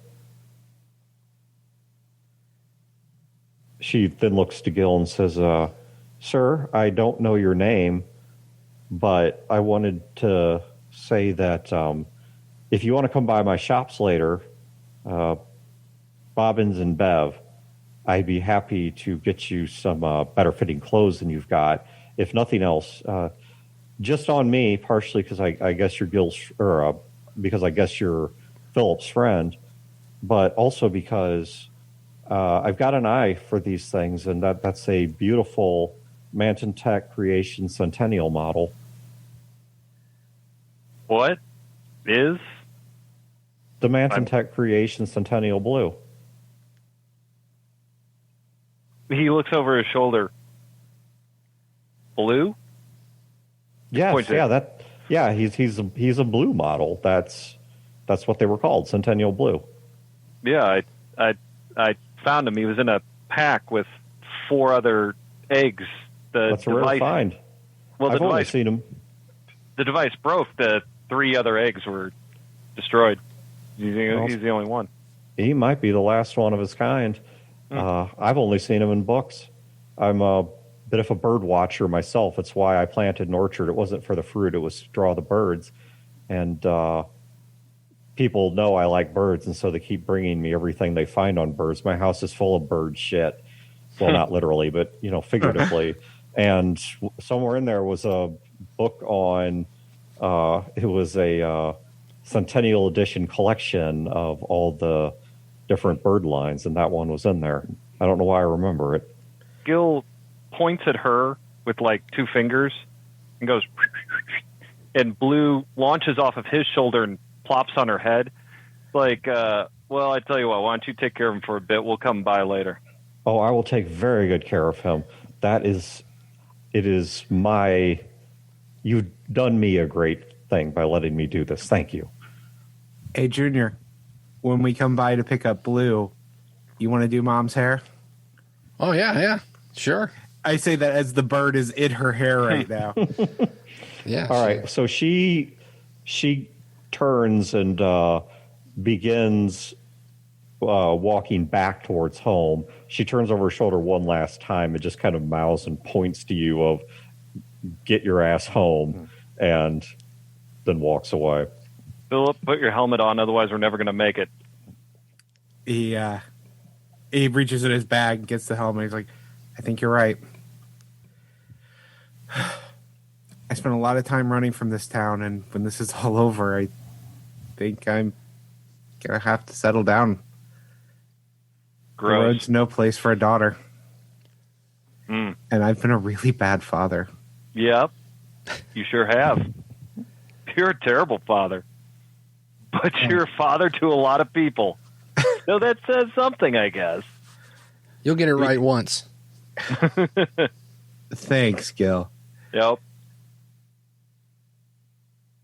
All right, let's go. He does put the helmet back on at this All right, point. so you guys make it to Barnes's place. And at Barnes's place... Dan, I sent you a response. Did you? Okay, Yeah. hold on. I want to go freeze for a second and read it. Yeah, there's no questions or anything. It's just... Yeah. Just I will response. when we go in Barnes is take the helmet off again, but on this near the street where people are watching us.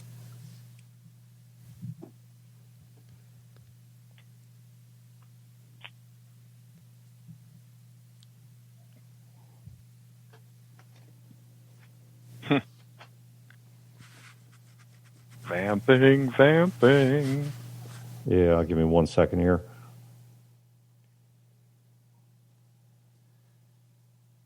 So, Philip, that was your mom, huh? This town is really nice.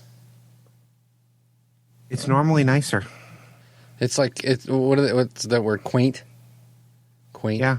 Yeah. It kind of looks like every other shithole we've been in. No offense, Philip, but No, man. Look.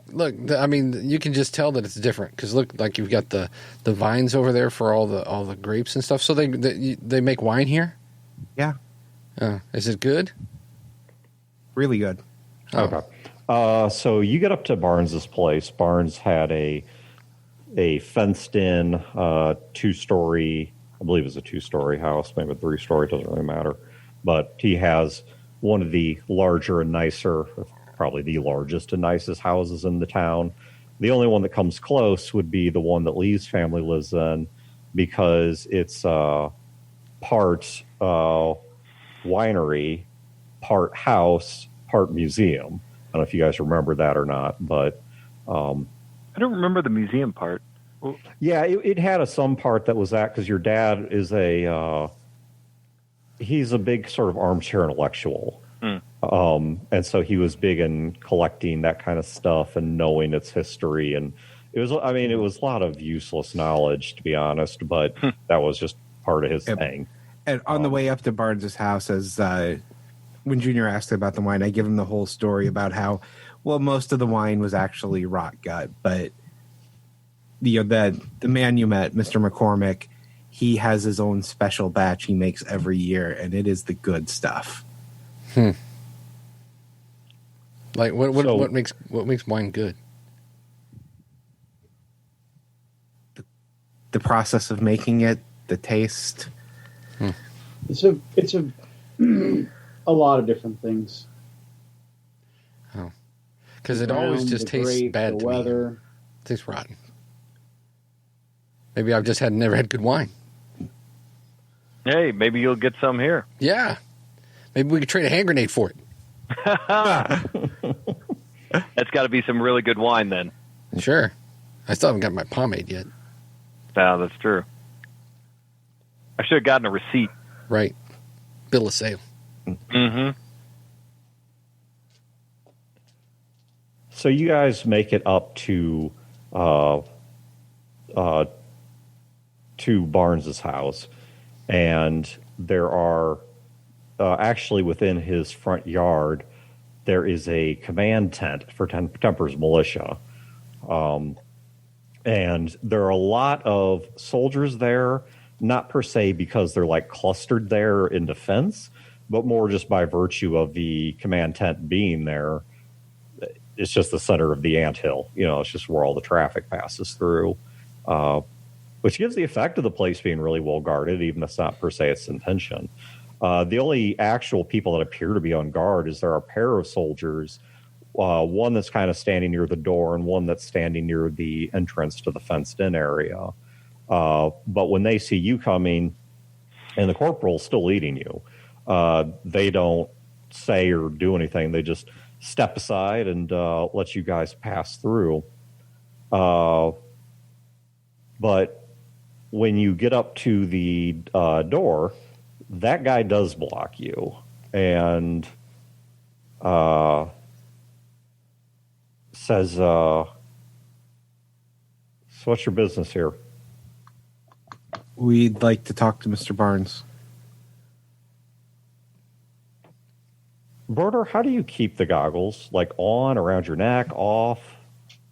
If in a situation like this, I mean, especially considering that it's cold, I would have them down around my neck here, but then have like coat, scarf, something over them to obscure them. I know it's not a perfect solution, and Okay, so you're hiding anybody them. who's Okay. Well, hiding them, but not. Don't forget, Junior's got goggles too because he fixed his. Oh, yes. And I'm Junior has full a on pair of wearing them. them. Okay, Junior, he stops the group and starts asking the questions, but as soon as he sees the goggles on your face, he says, my apologies, and opens the door and steps back. I look at Gil, I go, that was weird. Yeah, Gil looks at Philip and is like, "Well, I guess you do swing a lot of weight around here." All right. So I point to the goggles. Not me. So Dan, noticing that Songbird is gonna basically shuffle off to the side and rearrange her kit so her scarf is underneath her goggles and her goggles are prominent. Okay. So you guys are the soldier that was guarding the door. Not only opens the door and lets you through, the corporal stays outside, as does the two privates that were with him. You guys go inside, and the soldier that was watching the door follows you in. And then once you're all inside, standing in the foyer, in the lower rooms of the house, the salon and the reading room and the kitchen and things like that, he then walks in front of you and starts leading you up the stairs towards the large office and library where you know that Barnes tends to spend most of his time. And Eric, could you pause it? Because I really have to pee. Yup. Just once. Unpaused. So he leads you up the stairs, up these creaking dark wood stairs to the top, up to the second floor, and opens the door to the office that Barnes always was sitting in, at least from when you saw him, and also how Amelie described what his life was like. He spent a lot of time in here. And those of you that talked to Amelie, which I guess really at this point is just Phil, you also know that she has told you she has scratched some things into the wall behind some of the bookshelves. Because she apparently hated this place and used to vandalize it. But you can see outside. If you walk in through the close wall that has the door, directly across from you is an outer wall that has two windows. There's some couches and easy chairs that are up against the wall to your right. And then there is a very large, very well-oiled and kept desk that is on the left, which Thomas Barnes is sitting behind. And I don't remember his sort of Miss Mercy figure, Erica Poole. I remembered her. I just didn't remember her name. She's standing guard not that far off to his side, and there's rows of bookshelves behind him, most of which have simply books, but one of them has what appear to be journals and record books. And in fact, when you guys walk in, he is writing in one of those record books, and it appears to just be a simple financial ledger that he's transcribing information from various invoices into.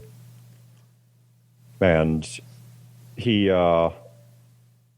glances up on seeing you enter, and then gives you a much more perplexed look when he sees, one, the number of you, and two, how well armed you are. It's time. And Come with us if you want to live. Says, ladies, gentlemen, why don't you come in and have a seat? Yeah, I'll walk up. Hey, Mr. Barnes, is it cold enough for you?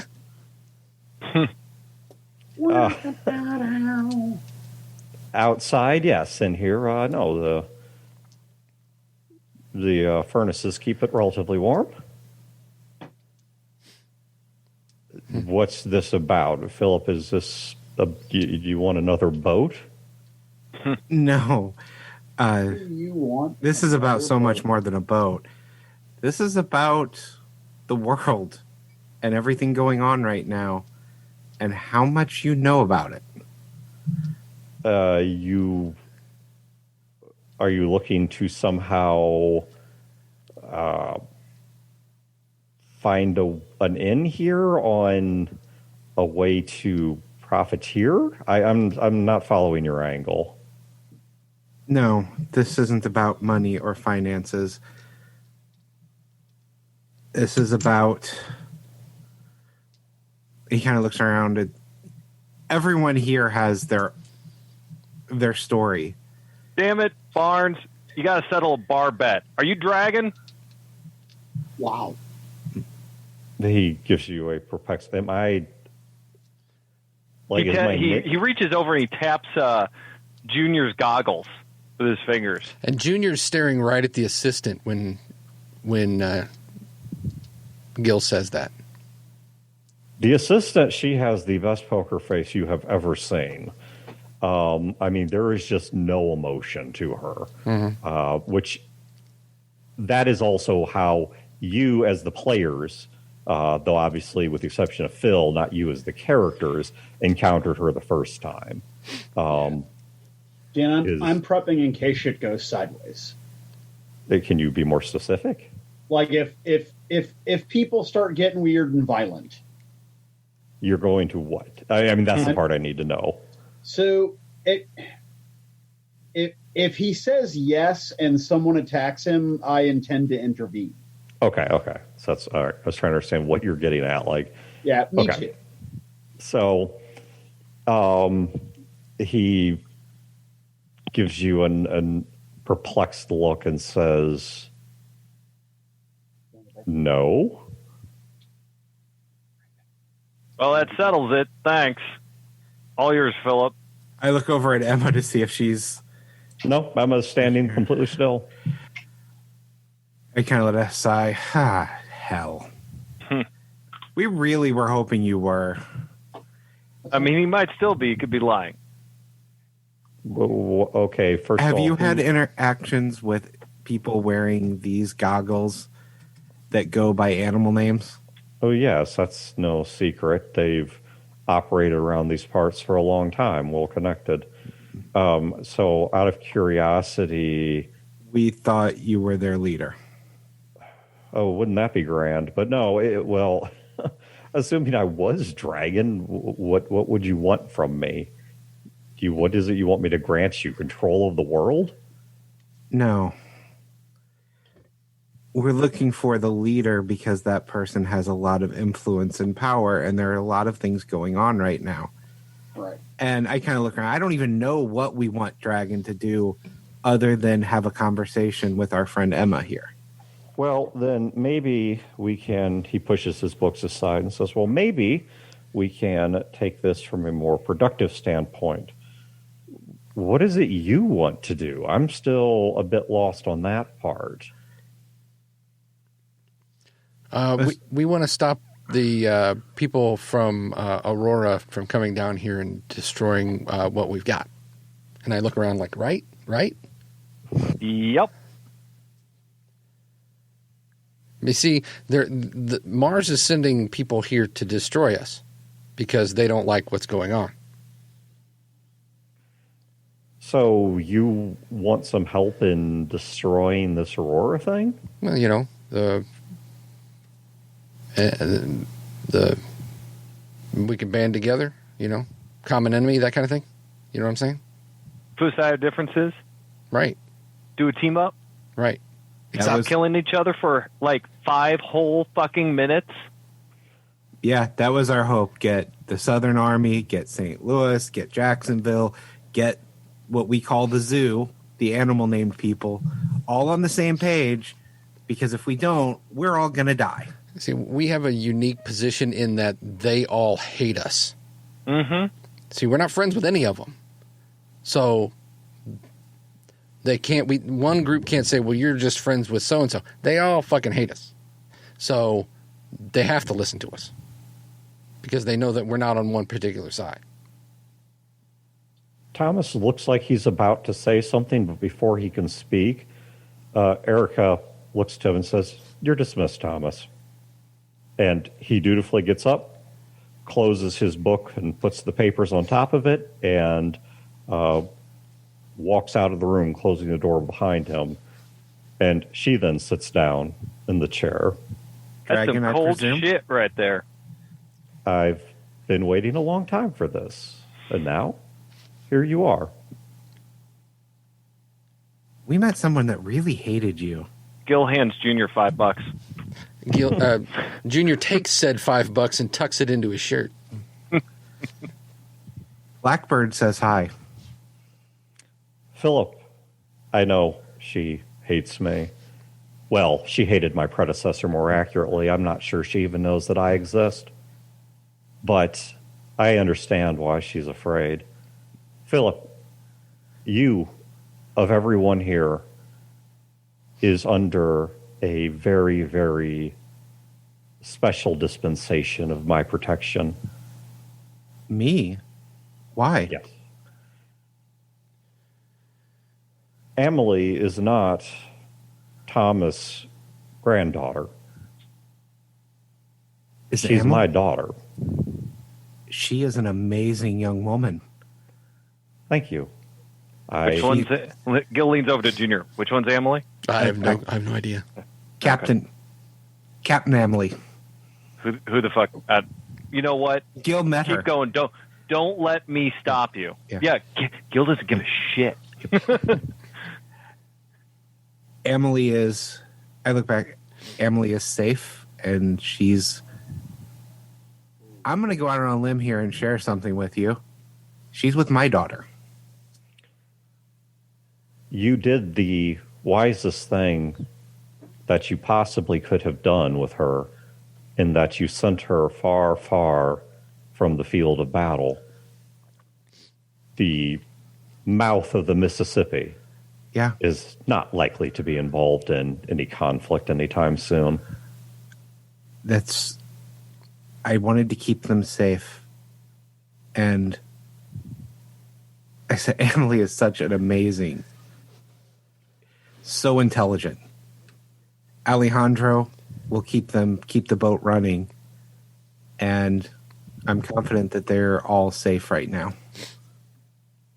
The passage of this title from one person to the next, it's not always familial. But in this case, I was hoping it could be. I was only able to watch her grow up from a distance, a close distance, but nonetheless a distance. Never able to be involved the way I wanted to teach her the things I wanted to teach her. But I think that's good. That means she has to become her own person. She has to find her own way. She felt trapped here. She didn't want to be locked in a room. She wanted to be out meeting people. And so she has. And whatever experiences she has will be her own, and whatever skills she has will be her own. In any way she reflects me, she will only be doing so by genetics. She will become a great person in her own right, or not. But it sounds like she is becoming a great person, and she is my daughter. I couldn't be more proud of her. I kind of just nod.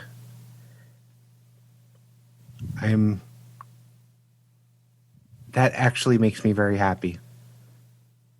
Because I was afraid of what would happen when she does come back to town. I didn't want her. She's afraid to come back because she's afraid of being locked away in a room.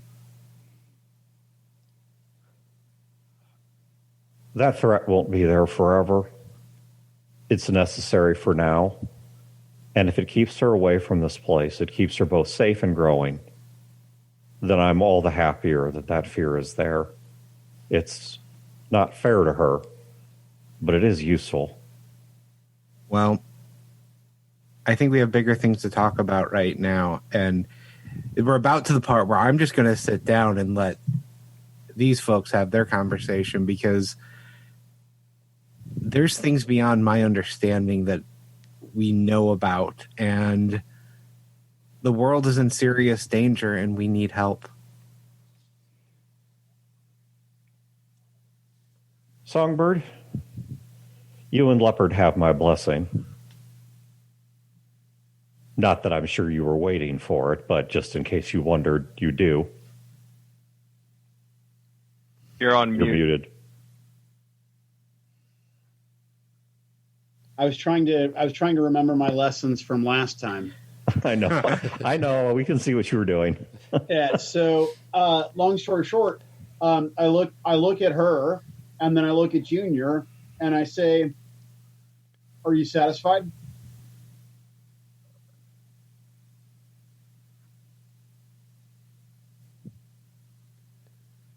Hello? Did you I hear can me? hear you. Eric, did you hear that? Yeah, Junior's just sitting there, like looking like, oh, you're talking to Okay, me. so that's your IC response is to not respond. Okay. No, I think he was asking Dragon that because Yes. Yeah, that's why. Songbird's That's mission why. was to bring Junior back safely. I thought you were asking. Dragon. I'm sorry. I No, thought you no, were no, asking. Yeah, No, I thought you were did too, asking. actually. Yeah, Is I thought you were Dragon- asking is Junior if he Dragon was satisfied. Junior is in custody. Well, that's kind of what I'm asking. Junior, you've been through a difficult life. Thank you. Don't thank me. You did so much of it to yourself, but in the process, you became unexpectedly important. And so I'm glad you're sitting here, and I'm glad you're sitting here still in good terms with Emma. Oh yeah. I'm glad to be here. This place is really awesome. So you're Dragon, huh? Yes, Nice to meet you. the current one. The current one. You had a predecessor that was named Dragon too? Oh, I've had many predecessors. We go back a long time, a much longer time than you may even think we go back. Like pre-war? Oh, yes. I mean, I know, I look at him and I look back at her and I go, I know some things, like, you were to ensure that Project Phoenix was supposed to happen, correct? That was the original plan, yes. Right. And then you abandoned that plan because it was no longer valid, but yet it still kind of is valid. See, that's where I don't understand. It doesn't make any sense. It's all still there. The network's all still there. The power grid, it's all still there. So I don't understand. Why would you abandon your mission?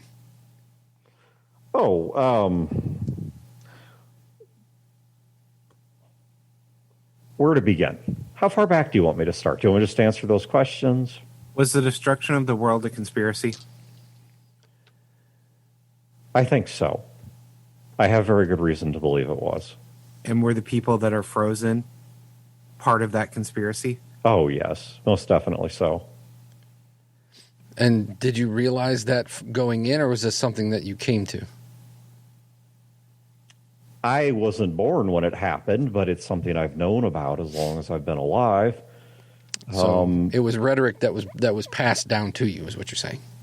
Oh, it's not rhetoric. I've seen the evidence, and the pass down to me comes from quite a pedigree. That's fair. So what is your mission now if it's not Phoenix? In the simplest terms, treason. My mission is treason. Against whom? Against the rightful rulers, not just of what was once this nation, but what was once a great many nations. People that a long time ago we were sworn to protect.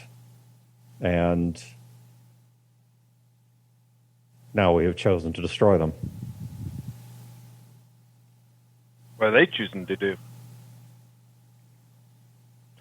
Oh, if they have their way, they'll kill us all. Yeah, well, fuck them. So what, they're going to, destroy what's here so that way they can come back to Eden or something to that effect? Yes, I don't think that was their original plan, but I think that's the one they've settled on because their other options didn't pan out. Which was... And how does Mars fit in with all this? Because they're on their way. oh, yes, I'm bringing them here. I appreciate the hand that, well, you didn't play too direct of a hand in it, but two birds, one stone with that. A nuclear blast to both get rid of a fallback Armageddon and at the same time to also frighten Mars enough about the future of Earth to get off the damn bench and get involved. So they're coming, and I'm sure right now they have the worst of intentions, but we'll fix that one step at a time. So I'm grateful for their arrival because they're going to be needed. And how does Jacksonville fit into all of this? I think unaware of the details. They knew some of the vagaries, but didn't know the specifics. They've been relatively directly cooperative. I've actually had some open discussions with them. It took a bit to bring them around. Their government's too confused. They're led by contradictory forces. The overlap between who has power there and who should have power and who's simply taking power makes it a little unclear who's in charge of what. And so you have to be very careful to properly kiss the ass of the right people in the right order. But I think I finally got them coming around. Were the bunkers of technology that they didn't know about part of this conspiracy? Oh, yes. It wasn't possible to load the full military that they would want onto the handful of places they had to tuck people away. And so take them off the grid, leave no record, hide them. When Jacksonville took the batter's box after the war, they only knew about the things that the primary military knew about. So they didn't know those bunkers existed. They were never meant to know they existed. So what do you want from Emma? Well, Emma is, quite frankly, two things. One, we need her to not do what she was built to do. And two, given the sheer power that she has versus the technological sophistication that Aurora is going to bring, we need a power we don't have. And Emma is that power. Emma, what do you want from Dragon? She looks to you for a moment, says, I have already bargained for what I want.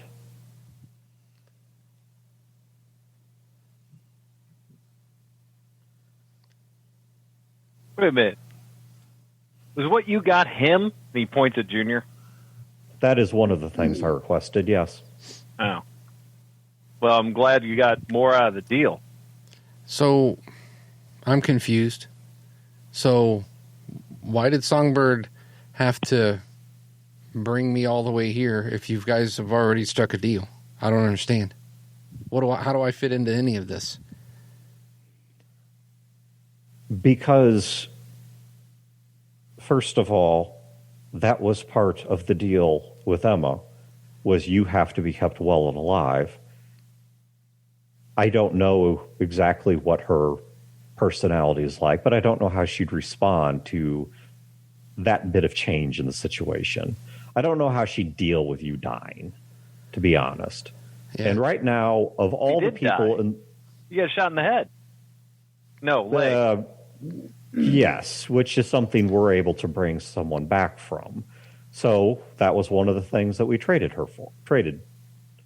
But if he had died again, perhaps in a much more serious way, or for a longer term, we can't genuinely resurrect the dead. We can just resuscitate the apparently dead.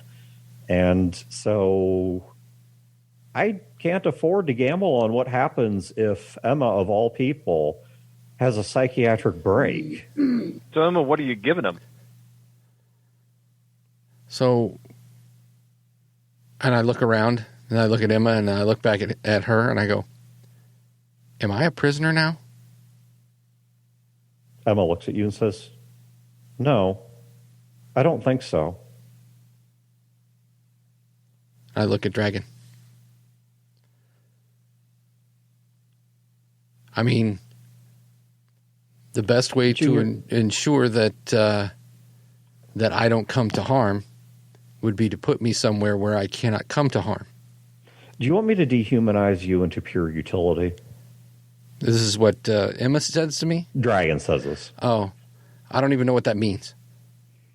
Do you want me to explain to you, pretending for a moment that I don't give two shits if you live or die, why I need you alive and with Emma? Yes. One, you provide an anchor for her psychologically. She is growing, she is changing, and you are the single immovable point around which that occurs. 2, she is coded to you. These artificial intelligences were written by someone that was at least part of the Aurora project. And part of their nature... She's dead now, by the way. If that's true, I genuinely appreciate it. She was a dangerous individual, and quite frankly, though I don't think she started as such, became one of the most evil. You have Emma to thank for it. But she did put in a relatively intelligent failsafe on artificial intelligence, which is it can't escape a human parent. I don't know that Emma sees you as a parent, but functionally that's what you are. If you're gone, not only is her psychological safety net gone, but I couldn't even begin to wildly speculate, much less accurately predict, the direction in which she grows.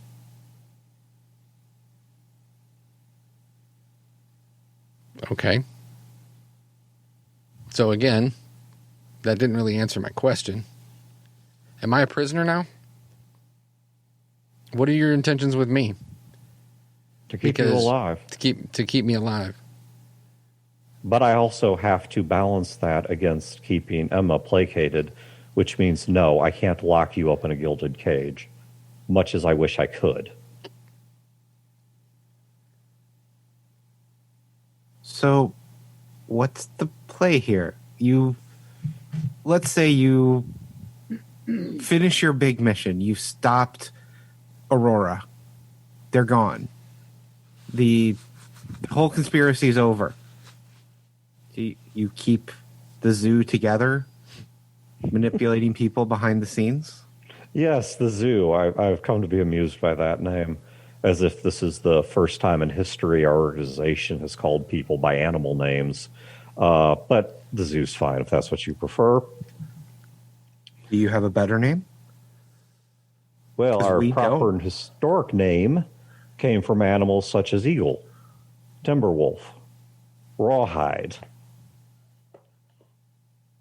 We're the United States Secret Service. What does that mean?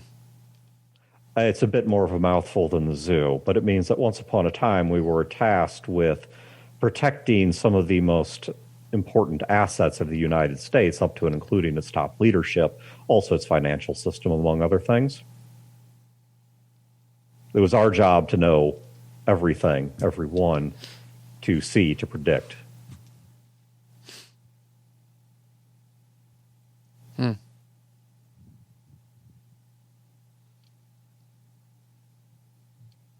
So what happens if this is all over? We're done. As far as I'm concerned, we disband. There are some within the higher tiers that would prefer us to stay around as guardians, but I don't think we should. I can't stop them from doing so. I don't intend to go back and start liquidating my own people. So perhaps some of them become vigilantes in the shadows, for good or ill. But as far as I'm concerned, we're done.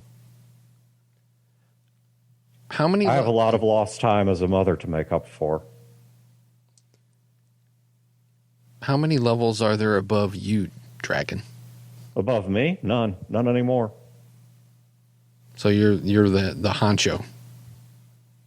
I told you, this is all an act of treason.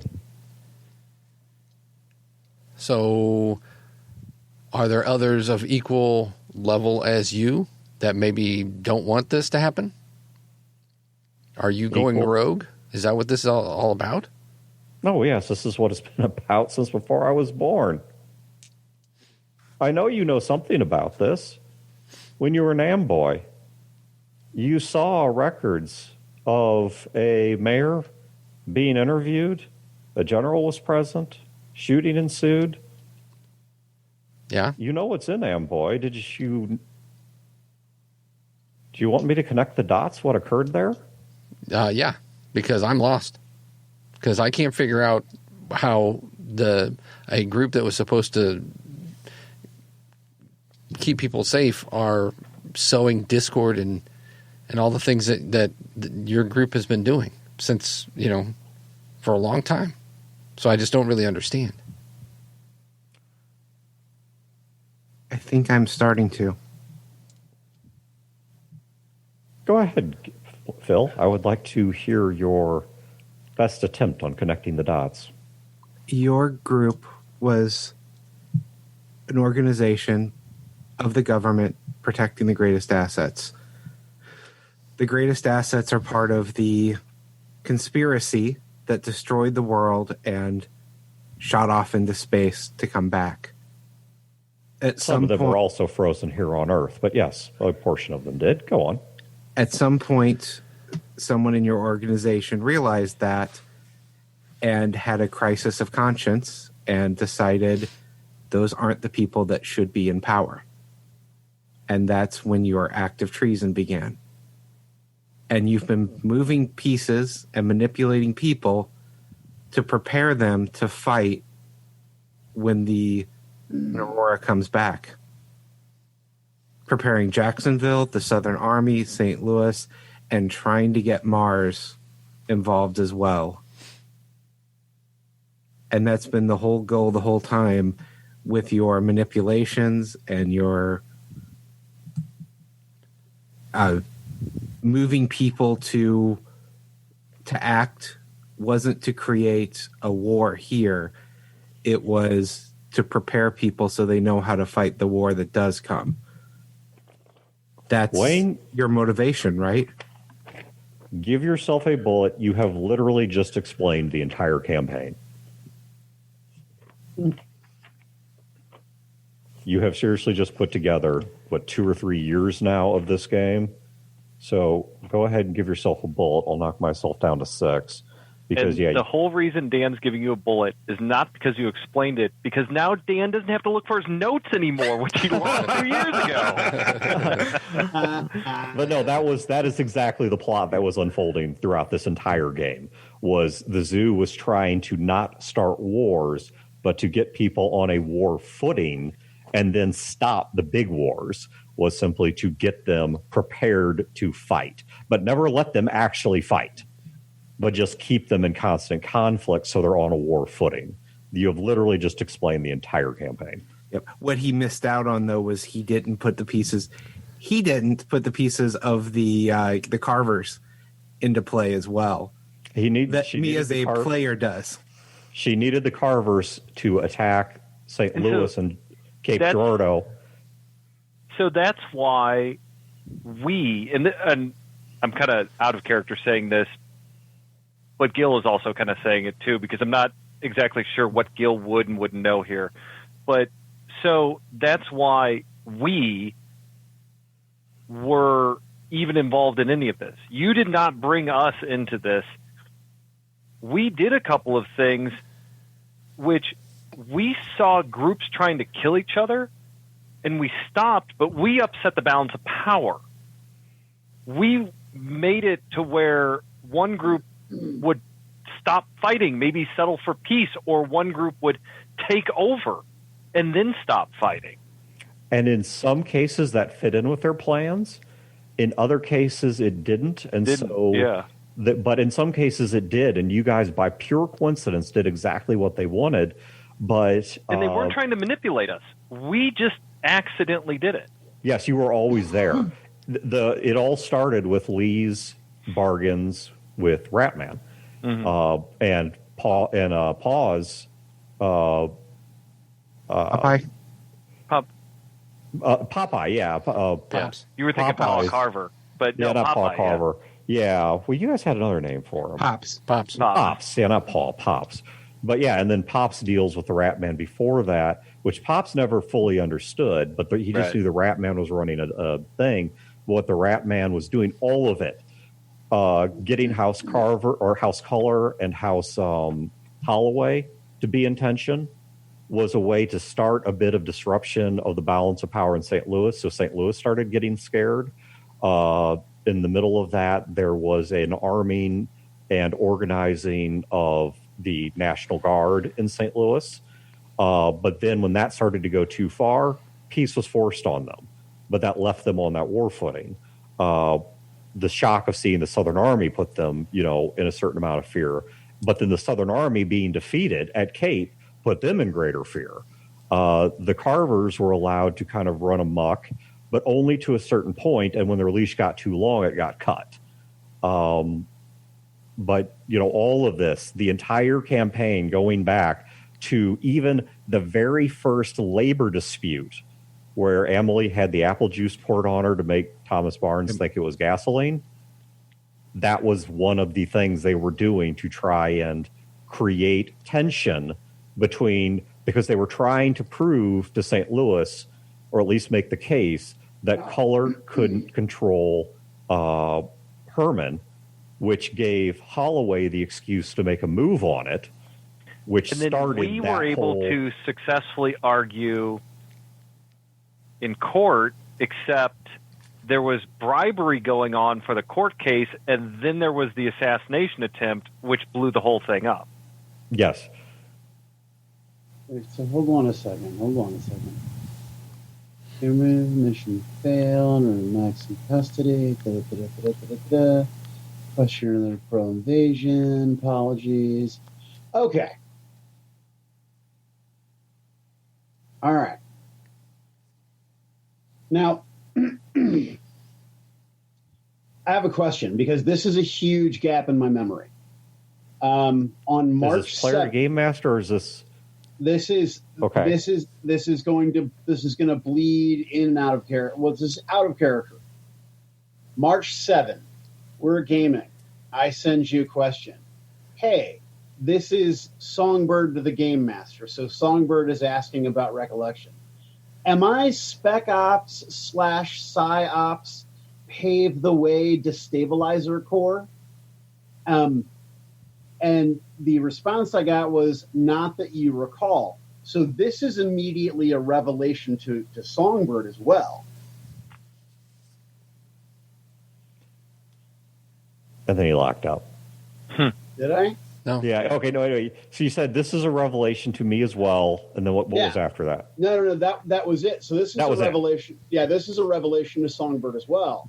So I was just saying that I had asked that question. I had asked that question on the 7th when we gamed. Oh, you can ask Dragon who you are. She'll know.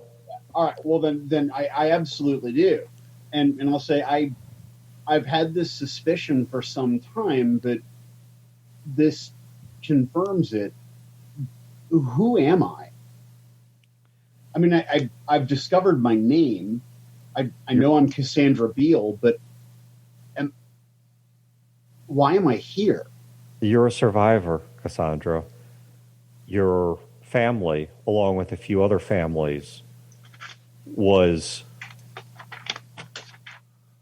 didn't like the fact that Mars was avoiding Earth. They wanted to go back to humanity's home. They didn't like the politics on Mars. They didn't like the distance from what they considered to be a safe and open and unrationed life. And so they made an escape, along with a few other families. Unfortunately, when they approached Earth, some problems began to develop with their craft, and it did not fully survive reentry. By the time that we arrived, which was fairly quickly as we had to beat Jacksonville, and look through the wreckage, we found only 2 survivors. You, who were in very, very critical shape, had severe head trauma. We rehabilitated you, and then in an attempt to hide you from Jacksonville, we fostered you with a family way west of here, many states west of here. And then you eventually, almost like it was fated, found your way back here, where we found you a second time, and seeing it perhaps as a bit of a trick of fate, signed you up, though we had originally not intended to. The other survivor, for his own sake, I won't tell you where he is, but I will tell you he was not one of your family members. Your mother, father, and your older brother, I'm afraid to say, were all quite dead. You're a refugee. I need you to do two things, please. Explain to me again what exactly we were fleeing. I don't know that fleeing is quite the right word, at least from what we understand of the story. I'm afraid we're not profoundly privy to the inner workings of Mars ourselves. In fact, the finds on that ship were some of the best information we have ever received on Mars. So I'm not sure if there was some specific political pressure or some threat to your life you were fleeing. As best as we understand it, Mars simply lives in an eternal state of a lockdown, similar to what Jacksonville does, except perhaps even more strict. In Jacksonville, almost no one gets in or out. With Mars, absolutely no one gets in or out. And the vast emptiness of space makes that quite easy to enforce. But for some reason, a group of families both became discontent with life on Mars and found the means to escape it. And they either were allowed to escape or successfully slipped through the sensor frontier around Mars, made it to Earth, and it appears on entry that something regarding the shielding or structure of the craft didn't work out. I'm afraid we didn't have the time to do a detailed analysis of the wreckage. I'm sure Jacksonville did. But whatever went wrong, the ship had a very unpleasant impact. We were able to drag, as I said, just 2 survivors and a little bit of electronic equipment from it, which we copied and then replaced. And that's the best insight we've ever had into Mars. If there was some larger story to be told, well, perhaps the young man that survived remembers it. His injuries were not as extensive as yours, particularly in regard to the head. Or perhaps it was lost in some bit of data storage that was destroyed and we didn't recover. Or maybe it was never written down at all. I mean, how many times have you gotten in one vehicle or another, or ridden a horse or another, and you didn't exactly put a note on it explaining why you were going where you were going? So apart from assuming that you are some form of refugee simply fleeing discontent, I'm not sure that I have a bigger story for you. If you want me to tell you that your story has some great significance, that you were part of an insurgent underground and you were shot down when someone gave away your position and you live on now to avenge those that are fallen, I mean, it might make you feel better, but it would all be a lie. What, from your point of view, what happened, what caused the falling out that resulted in Rat trying to kill me? Refresh my memory as a GM on that. What was the context around that? So, and that's something that's always been a little bit cloudy. So basically, Songbird had gotten to a point where she was doing things that she just wasn't comfortable with. And she'd gotten to a point where she's just starting to resist and doesn't want to participate. Oh, that's what it was, right? Okay, so you had simply gone off ranch. Yeah, and okay. she saw something. Yeah, like Songbird saw something that scared her. Right. That had come down from space. And I don't remember it, but that's when he tried to kill me.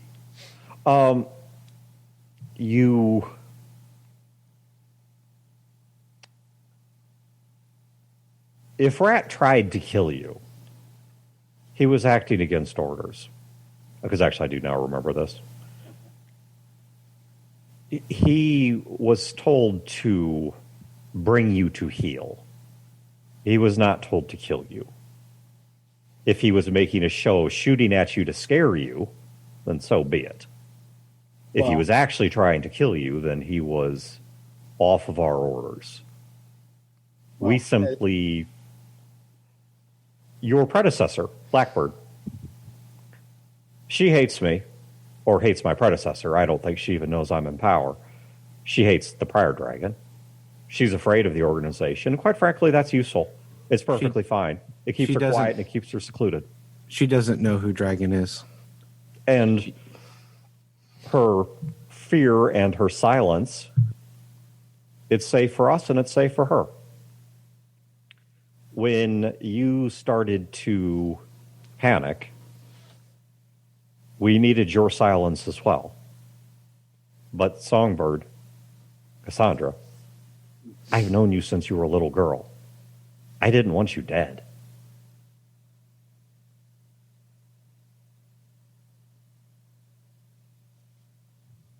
Rat was a disturbed individual.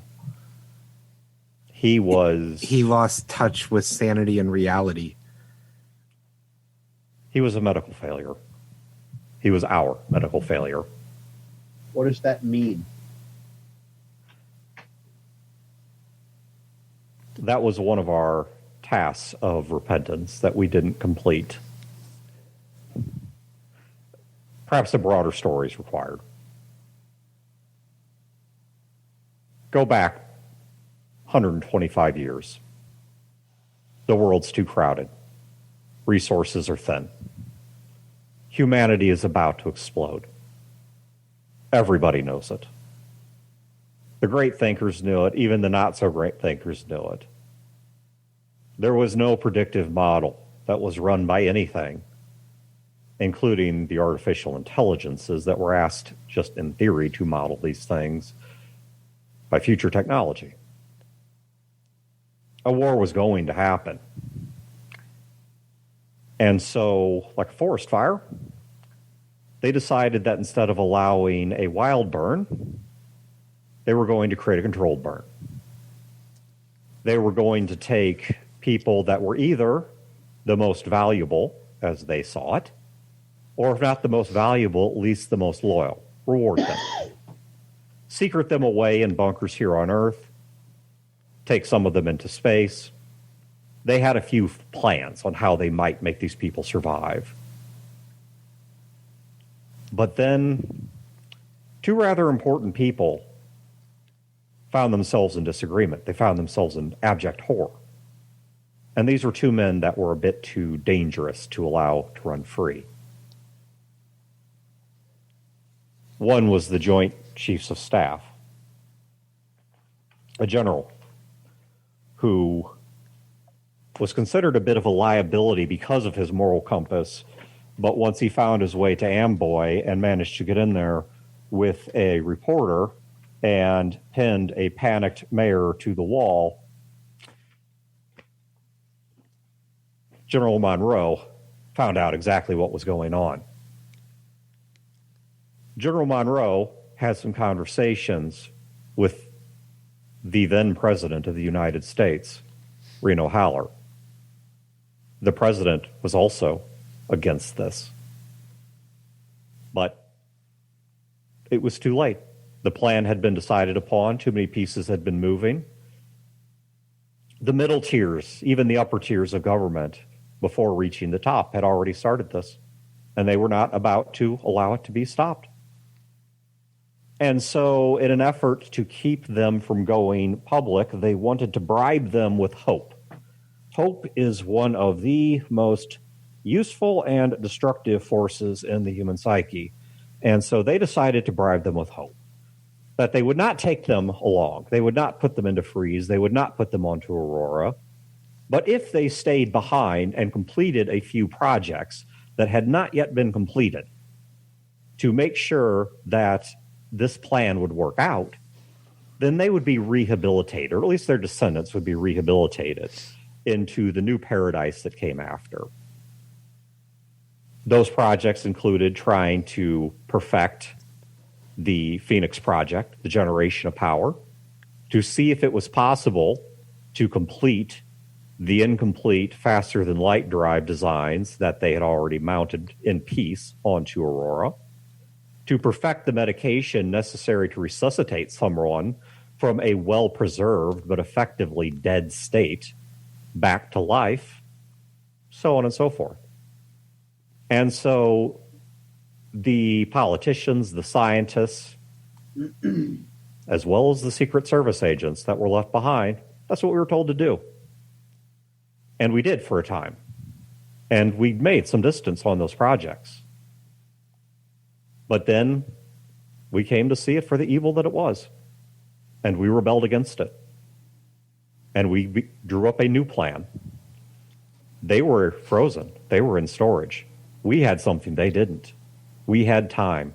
We had the ability to operate openly across the earth. And so we did.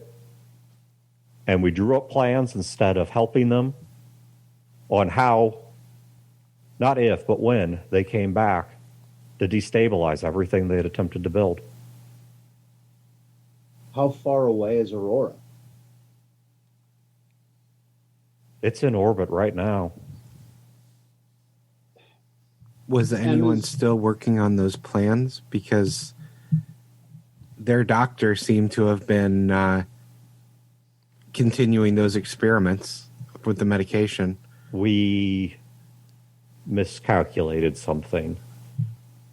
We knew that no facilities existed on the ship that would be capable of continuing that work. We knew any facilities here on Earth that was continuing that work, we would eventually discover and shut them down. We didn't know they had Max. Emma's daughter is working on sounds like gauze. The Gauss weapon, yes, I've been told.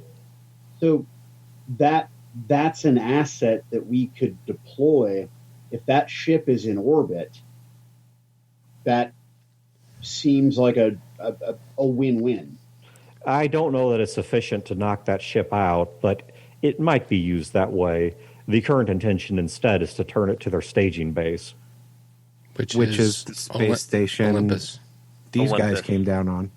Which is why Jacksonville attempted to decommission it, and they were not informed until it was too late that the people that were fleeing the station had opted to leave the ne'er-do-wells behind. And those ne'er-do-wells were set free and began to deactivate what Jacksonville was doing to decommission the station. Well, yeah, we were on it. Understandable. But you must understand that, one, we didn't know that until the plans were already set in motion, and otherwise we would have kept you there. You would have been a wonderful defense up there. But then the second problem was, by that point, it simply came about taking assets away. The station was too heavily damaged. It was not prepared to sustain life. The Jacksonville political machine had already been set into a particular course of motion, blah, blah, blah. Trying to stop it was going to be a nightmare, and so Jacksonville moved ahead with their next wave of plans, which was, if they could not destroy it through the use of its own internal systems to tear it apart, they would simply shoot it down. And they failed that too. Who made the decision to leave us there? And did they know that we would die on the station if they did that? The station's governors made the decision to leave you there. The instructions they were given was to evacuate everyone. As for whether they knew you would die, I don't know if they knew it in those terms, but put yourself in their shoes. You probably knew some of them. If you were given a note from Jacksonville that everyone must leave the station and do so immediately, what conclusion would you draw? I don't know anything about how your jail worked up there, but somebody had to bring you food, right? Well, I mean, that's just it. We were locked in the cells. They didn't even open the cells. We had to break out. Where are those people So they now? knew you were going to die. Where are those governors now? In Jacksonville, in, I guess, house arrest is what I'd call it. Any way you can get a note back, call in a favor, make them arrest. Oh, this is already in motion. You actually have a friend in Jacksonville. Did Molly She made make it? Molly she stole my made it. bike? Well, not only did she make it, but she has actually retained both a lawyer, and the lawyer, in turn, seeing it as apparently something of a benefit to his career, has retained a PR agency to help with the media version of this story. You have legal representation already down there. Huh. I assure you, your story is, if it has not been told in full yet, it is going to be told. But there's a reason why Jacksonville has backed away from attempting to chase you down. You are now, well, those that are good, they understand what your story is. Those that are not good and don't care, you're too much of an albatross now. To have you killed out here would put blood on their hands as a sympathetic story is being told about you. So who hired the other prisoners to hunt these guys? That one wasn't us. Yeah, I mean, Yeah. they shot Junior. Yeah, and then there was My- the guys in the black armor that you guys told me about. Yeah, I still got a crick in my neck from that one asshole. Well, let's take those stories individually. So the people that were attempting to kill you from the station, they were outside the wall. I believe some less than scrupulous individuals in the Jacksonville military machine cut them a deal. Clean up the loose ends, they get through the wall. Blood for blood. Well, and they probably would have just been shot when they tried to cross the wall. I mean, who wants that kind of scum in their city? Probably so, because not only were they themselves criminals that they likely didn't care about, but on top of that, they were going to demonstrate a bloodthirstiness and a complete lack of any redeeming qualities, no loyalty, even to no compassion. These aren't rehabilitated individuals, not terribly sympathetic. Even the man who killed Jesse James is remembered somewhat scornfully for the simple fact that he shot a murderer in the back. Well, those guys were also involved in setting off that damn nuke. Is there a connection between Jacksonville and setting off that nuke? Or was that just some rogue agents? If you're talking about the bomb that was detonated near the disease colony, Yeah. that was actually my doing. Oh. That's Armageddon number 2.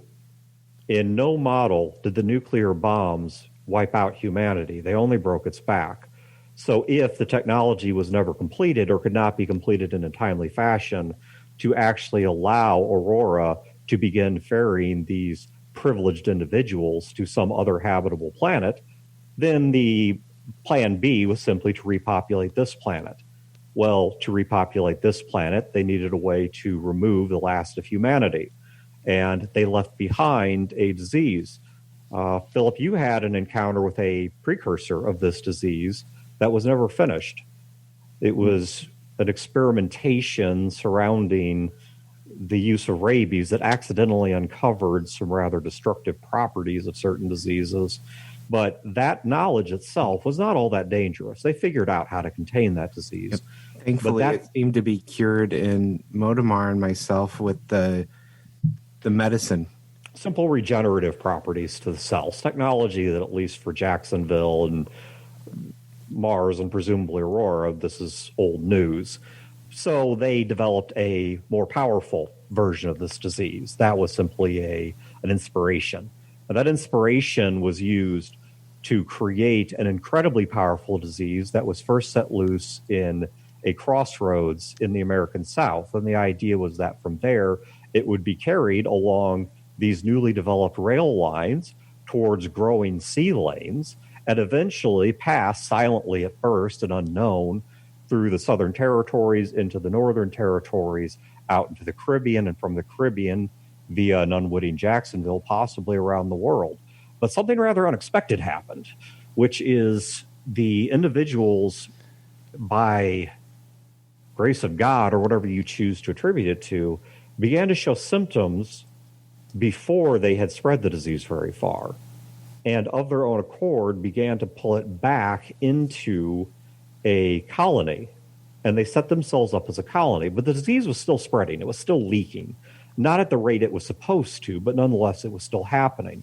And as long as it existed, I knew that Aurora, these privileged survivors, whatever you want to call them, were going to see that as an opportunity. That disease was going to become the pure annihilation of everyone still left alive on the planet. And try as we may, we were coming up with no sufficiently distributable cure for it. It was not until even your curing was only able to be done in a highly sophisticated lab by an artificial intelligence that, quite frankly, because it's constantly reinventing itself, didn't even exist until the moment it did that, and never represented any way of distributing it widely. And so the next best plan for the sake of humanity was destroy the disease. And it isn't immune to an atomic bomb.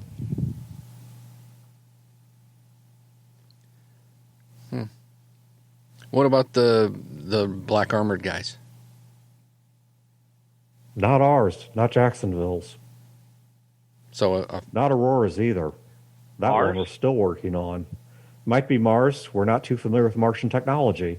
I suppose we'll get a visual match within a day or two, at which point we'll know whether it was theirs or not. If it's Dan, not theirs, then...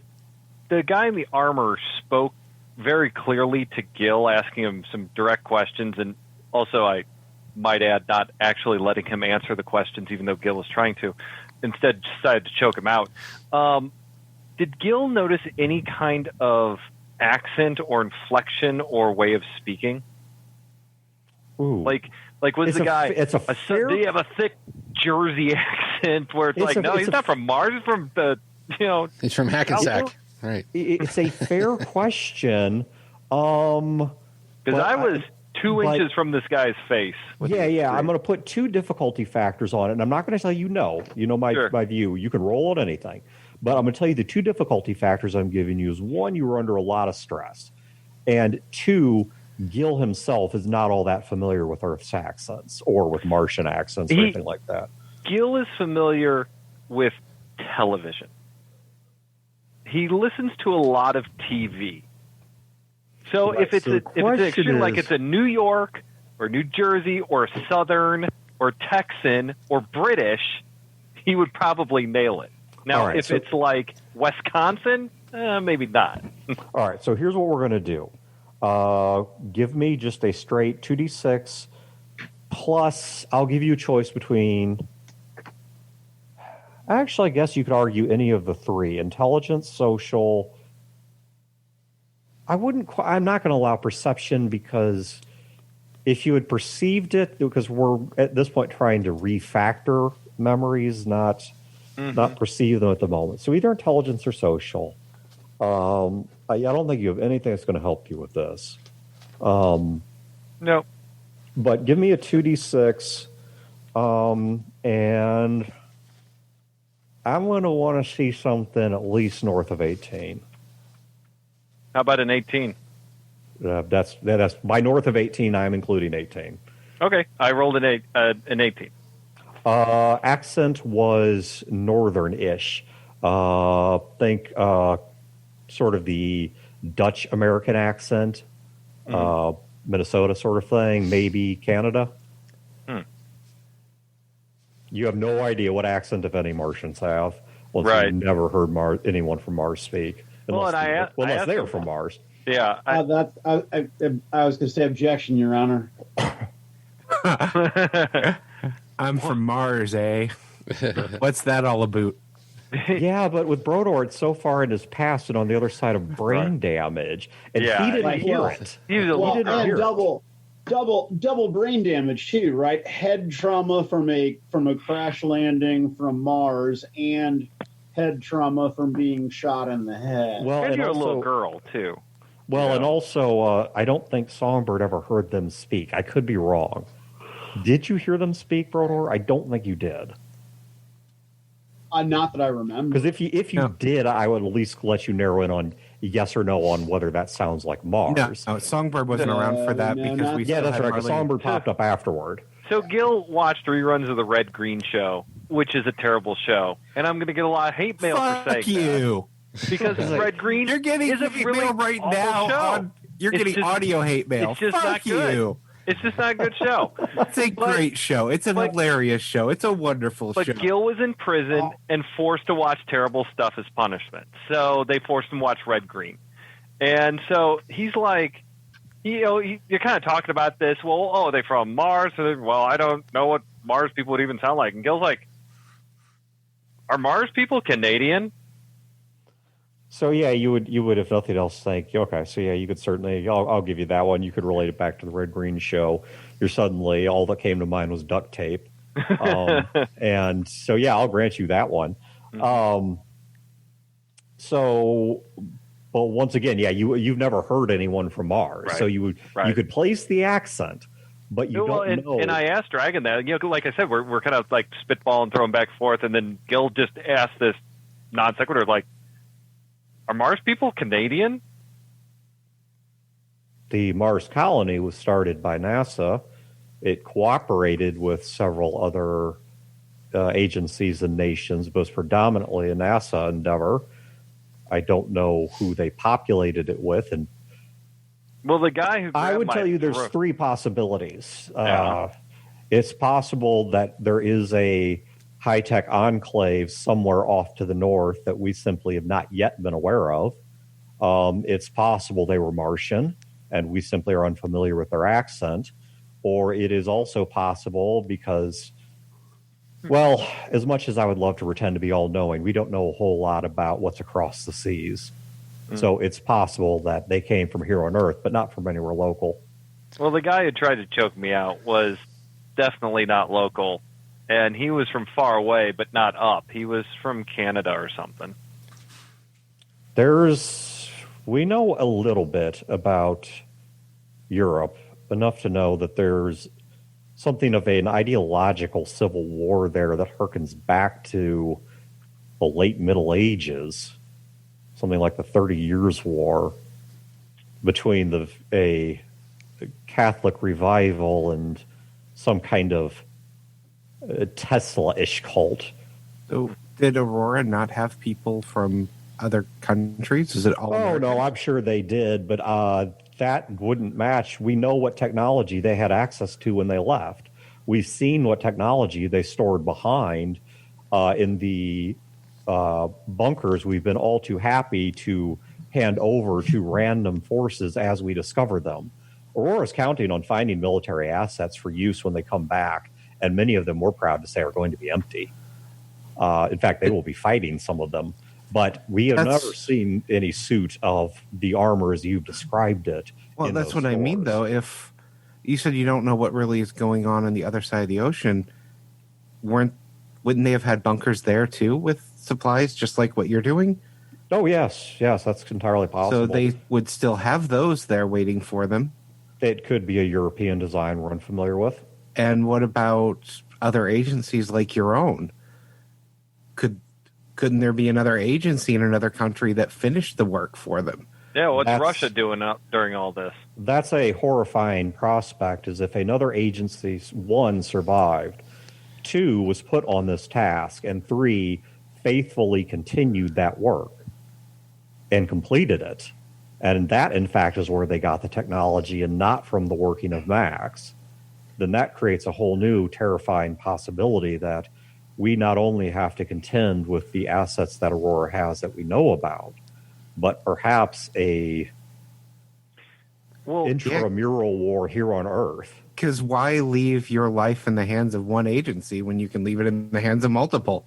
Well, and I have no doubt they did, but the few that we've had contact with also chose to go revolt. But that's not to say we've had contact with all of them. Well, here's the thing. We don't know what we don't know, but whatever. So, Aurora's in orbit. Mars is on the way. Jacksonville and the Southern Army are working together. St. Louis is doing its thing. The Carvers are all dead.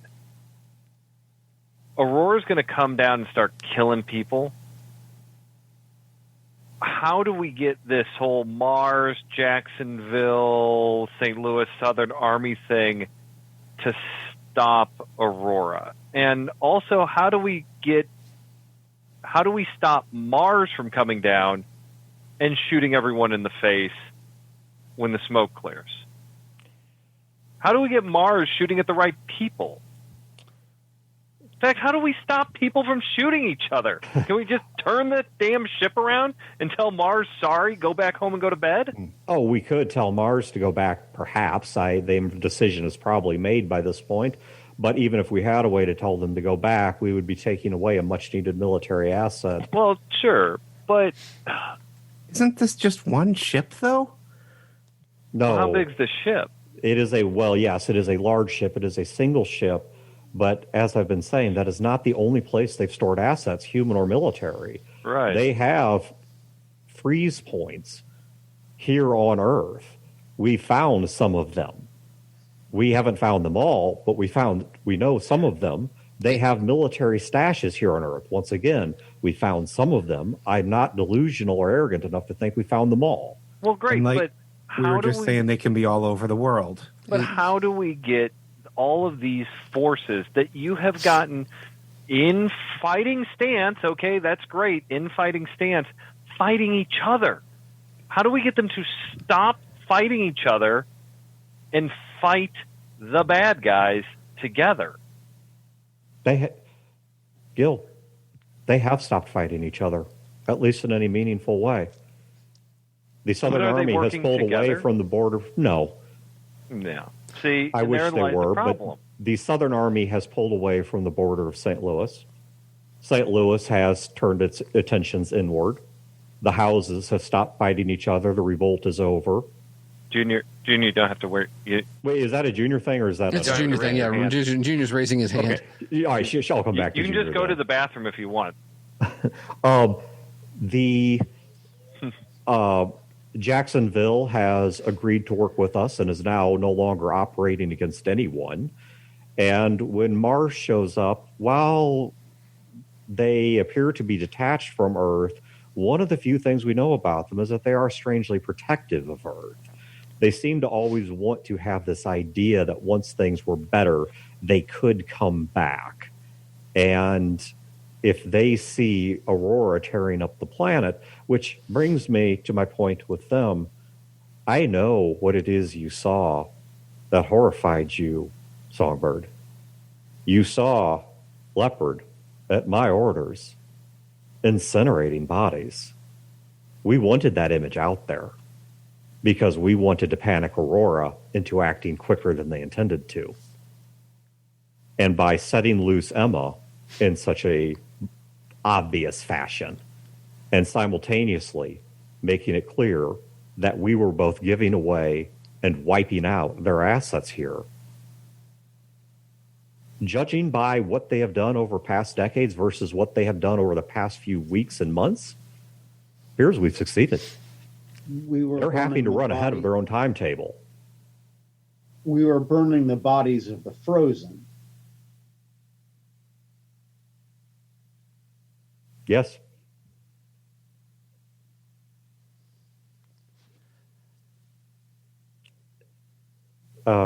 Spider, Junior, whatever you prefer to be called.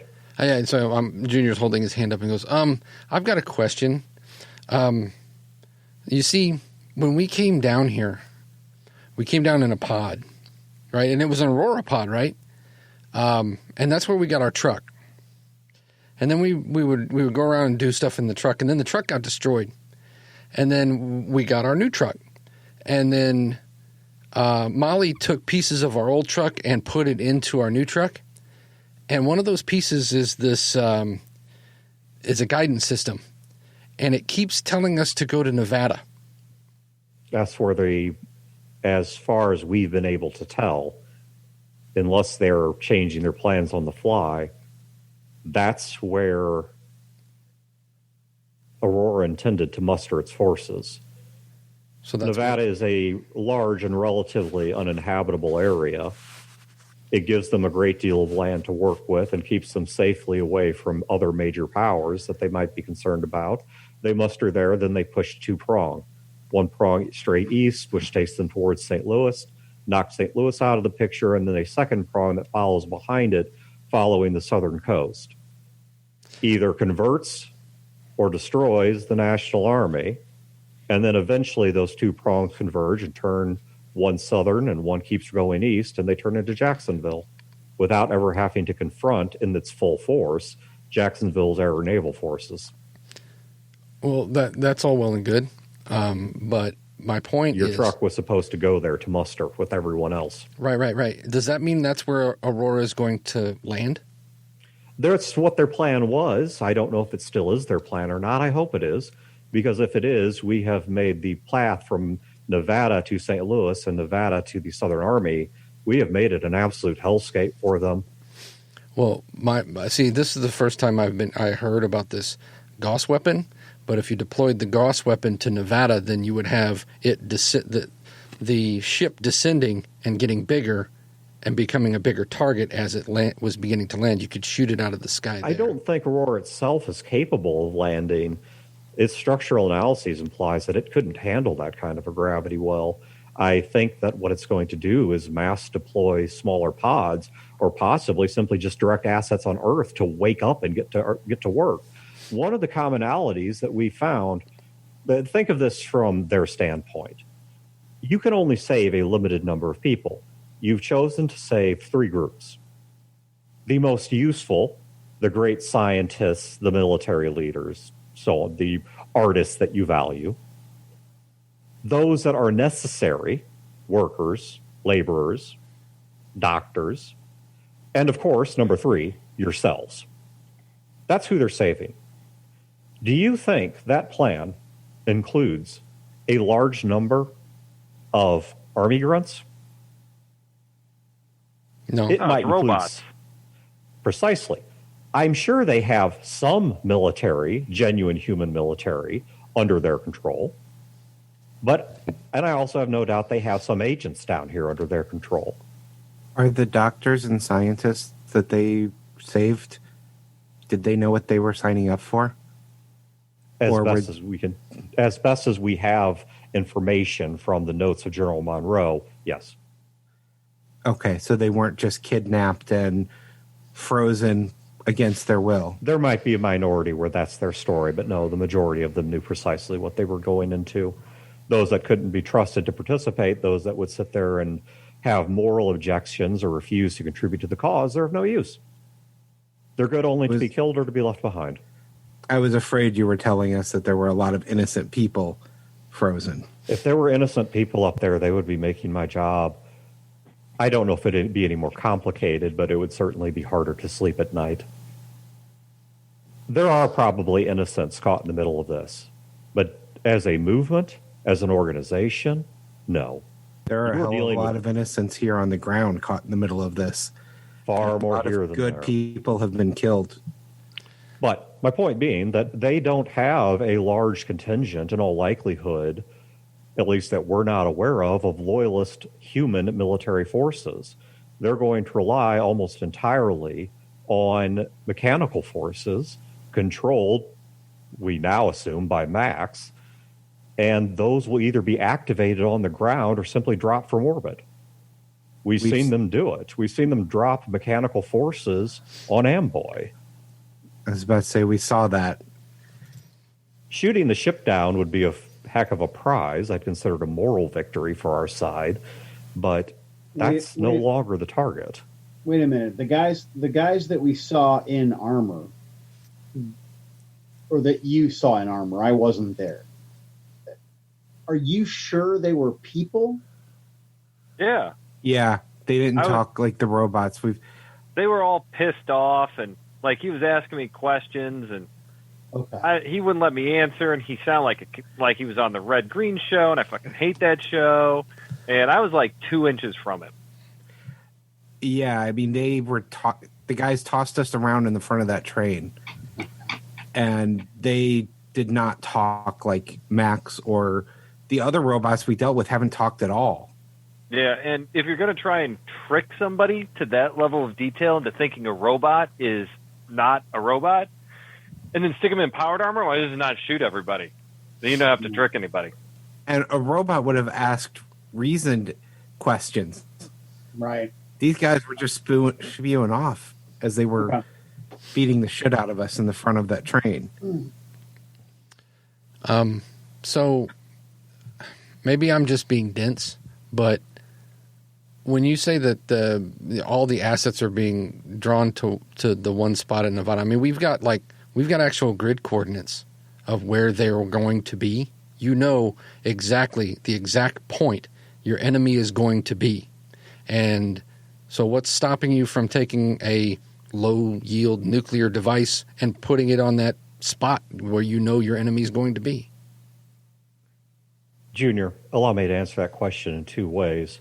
One in broad terms and one in a very, very specific and thinly veiled answer.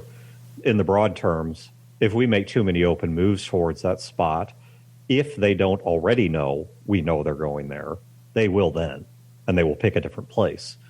So we would have our forces no longer even reserved. They would be forward deployed at the wrong place, and we would be vulnerable to them. As for why not prepare the places we think they are going to land with some horrible surprises, you saw the second nuclear device. Yeah. Do you think we're going to simply tucker that away and pretend it never existed? Well, I mean, not necessarily, okay, maybe not a nuclear device, but a device that would knock out electronics. That, unfortunately, is going to be of little help. The technology that was being used and the manufacturing techniques was being used for military technology even long before the war. It was hardened against EMP. Well, a simple EMP bomb is not going to take out the bulk of those forces. So, I mean, are you expecting Aurora to roll through here and then have St. Louis wear them down and then have the Southern Army wear them down, then have Jacksonville finish them off while Mars is just running around as you hope and will attack them? I mean, there seems to be a gap in your plan here. You got all these assets and all these different forces and factions. None of them are working. Well, a couple of them are working together, but mostly they're not working together. There's no unified presence.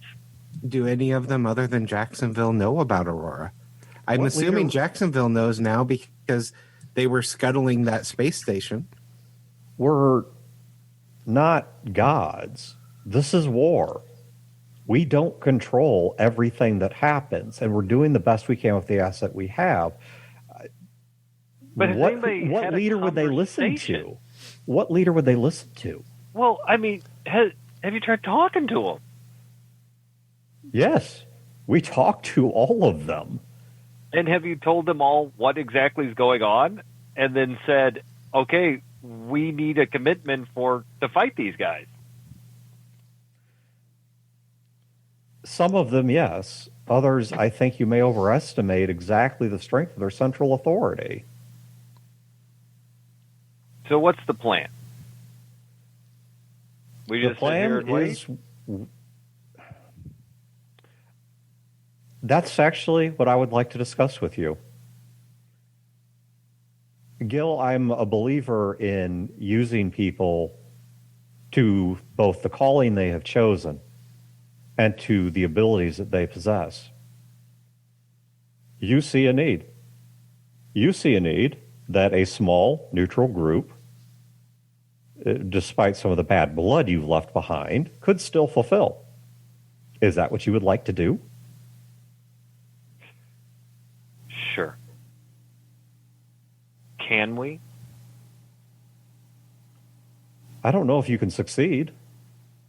I can tell you I'll get you the in.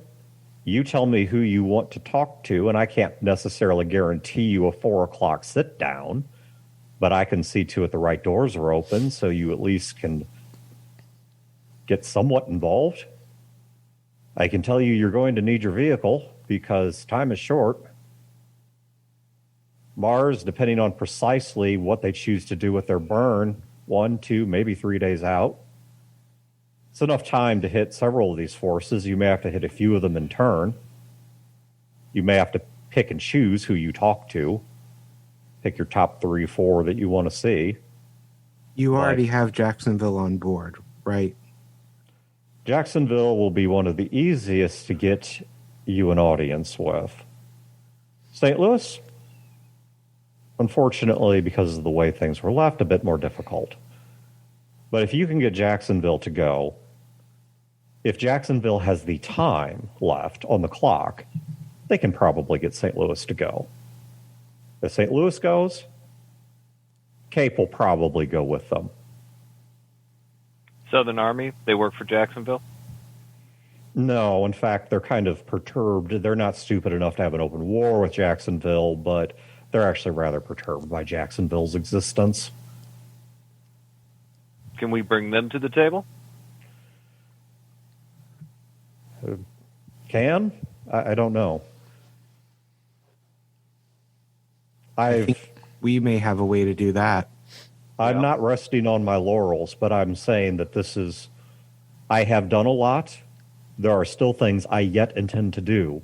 But the particular task you're describing, no, I don't have a good way of doing it except hoping and planning somewhat that the sudden appearance of Aurora and the moment its intentions become clear, which we will do everything we can to push their intentions into the open immediately, that simply a sheer interest of survival will get these parties at least shooting the same direction. But if you want a more organized centrality to them, I'm telling you, go out and do it. Do you have anything you can give us as proof? Proof of what? Something that let's say we can get the meeting with the Southern Army, because I think we can pretty easily.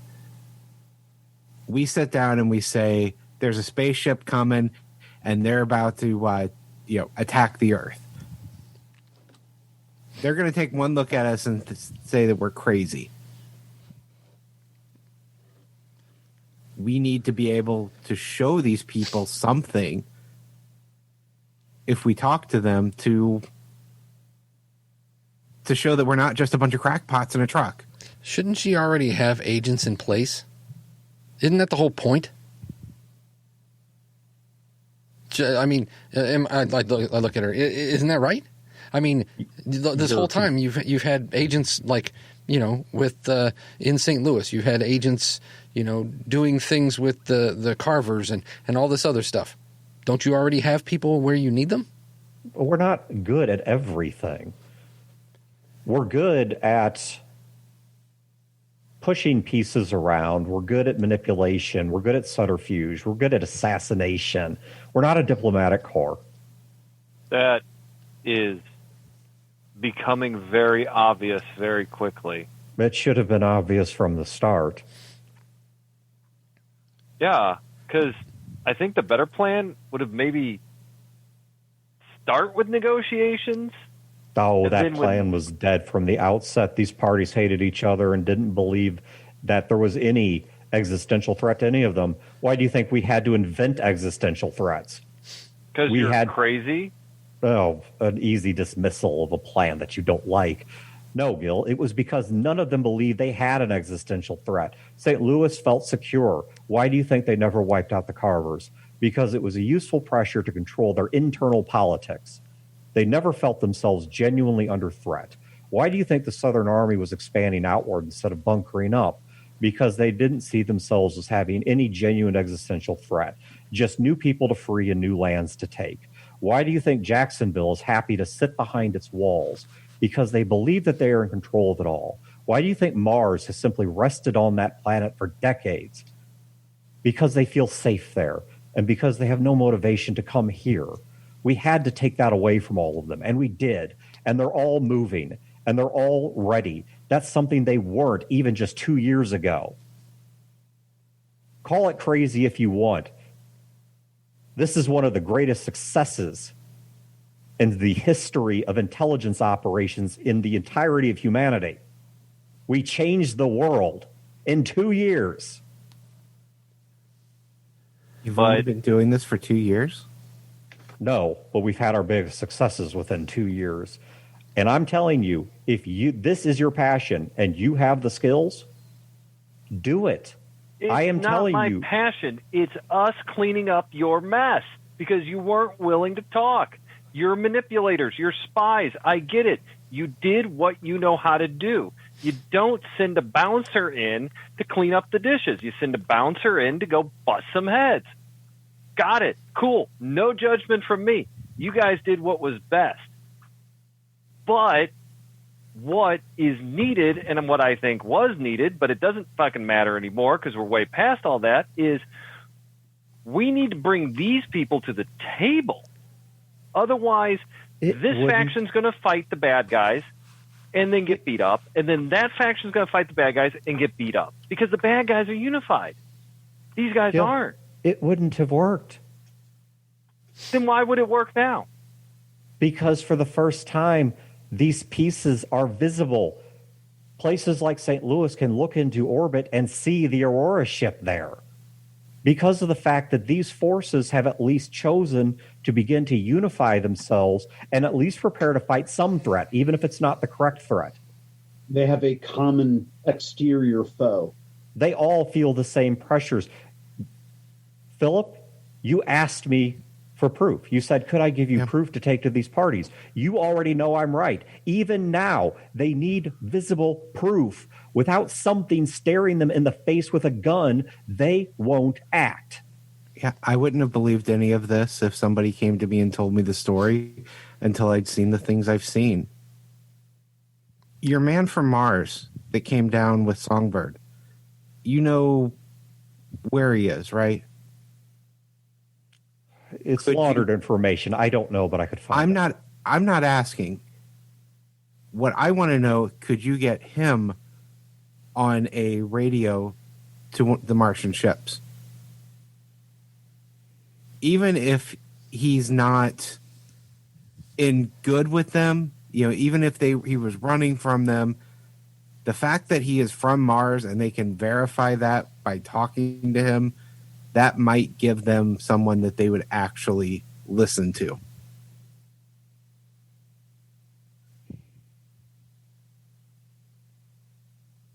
Proving his credentials would be difficult. But yes, I can find him. They can prove his credentials by asking him questions that only someone from Mars would know. I mean, it's not as good as, DNA test or anything, but it might be enough for them to actually start to talk instead of radio silence flying their ships straight at us. There are other things you might be able to show them. Jacksonville now has possession of one of the chassis of Max. I don't know if Mars will believe what Jacksonville has to say, but at least to the other forces, that's going to be pretty difficult evidence to struggle with. Jacksonville simply demonstrating any degree of fear is going to be a very, very powerful wake-up call, at least to the Earthbound forces. That is something that they have never seen happen before. It was what changed everything at Cape. The sight of Jacksonville planes being shot down by the Southern Army's forces, it changed so much. Would Jacksonville host a conference? Say we get people willing to talk. Would they host it? Because St. Louis isn't going anywhere the Southern Army, sets up. Southern Army's not going anywhere St. Louis is setting up.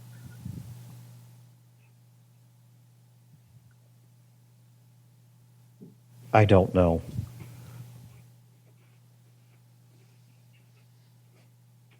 The political machine in Jacksonville has been a difficulty even for us. And are they going to be too bogged down with their own red tape to actually do anything? Not if they're afraid.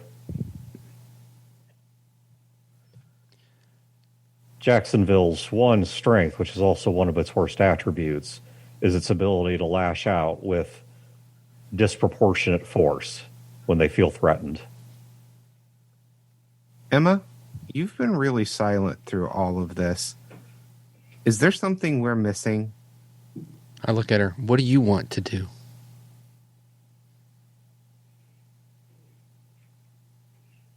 I want to make sure that all of you survive.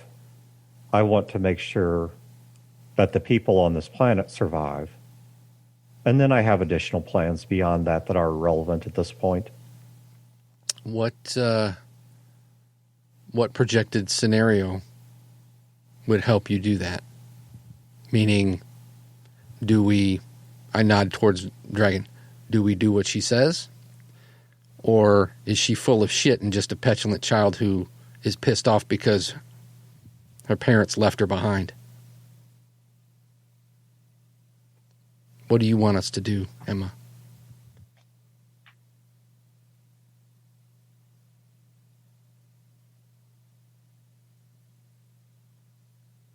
I want you to matter.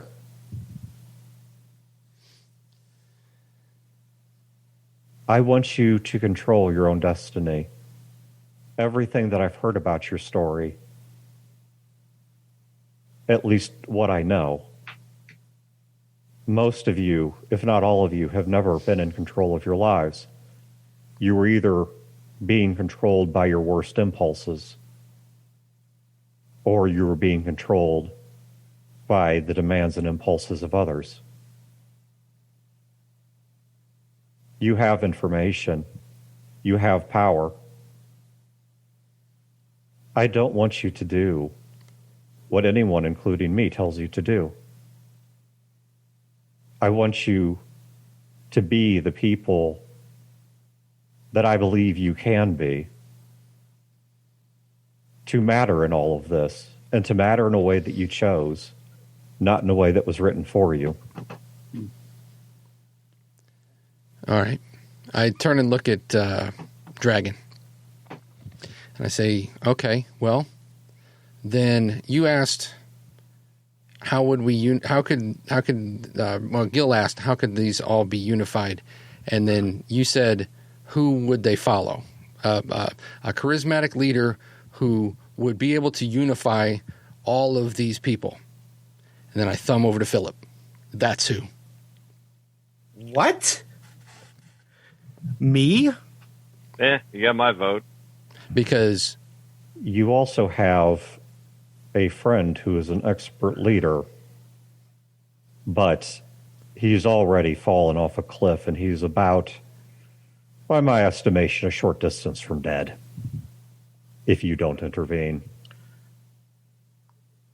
I sent Dr. Poe to see what they had done to him. Philip, I'm going to tell you the news that Dr. Poe is going to tell you, or at least I'm going to guess what he's going to tell you. They didn't do much of anything to him.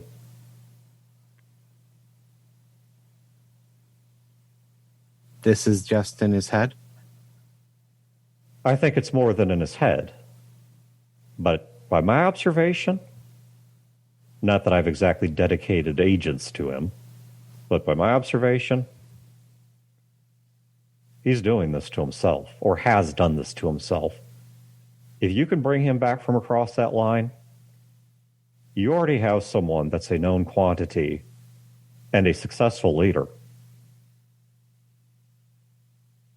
Unfortunately, leaders only get remembered as failures if they fail once. And his most recent act of leadership, it was a failure. But that doesn't mean, and I don't believe, that he's failed overall. My great-grandfather was Reno Haller. He was the president of the United States. He failed spectacularly to protect this country and to protect the world from people that were not purely American, but at least some portion of which were his own hand-selected men and women. But I don't remember him as a failure. Because if he was a failure, we wouldn't be still fighting right now. The world would just simply be an oyster for Aurora to crack open, to annihilate, and to rebuild in its image. Lee had a lot of faults, but I can't think of a better person to bring people to the table, to plan it.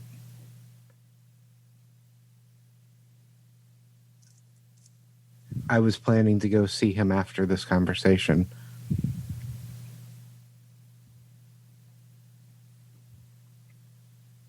You have a powerful and well-rounded group of people.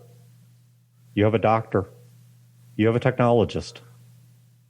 You have a field operative. You have a merchant and mercantile expert. Gil certainly does not lack for passion. Sounds like you're talking Emma about is a force that even we still don't fully understand, though we appreciate her presence and her help. Sounds like The you're time is describing going to come in a matter of days when all I can do is sit back and watch the things I've set up. And many people for generations have been working to set up play out and hope the dominoes fall the way we imagined. But it's not too late for you to try and make a difference out there. Or if you want a safe place to hide for the next week, I can send you a message about how it went.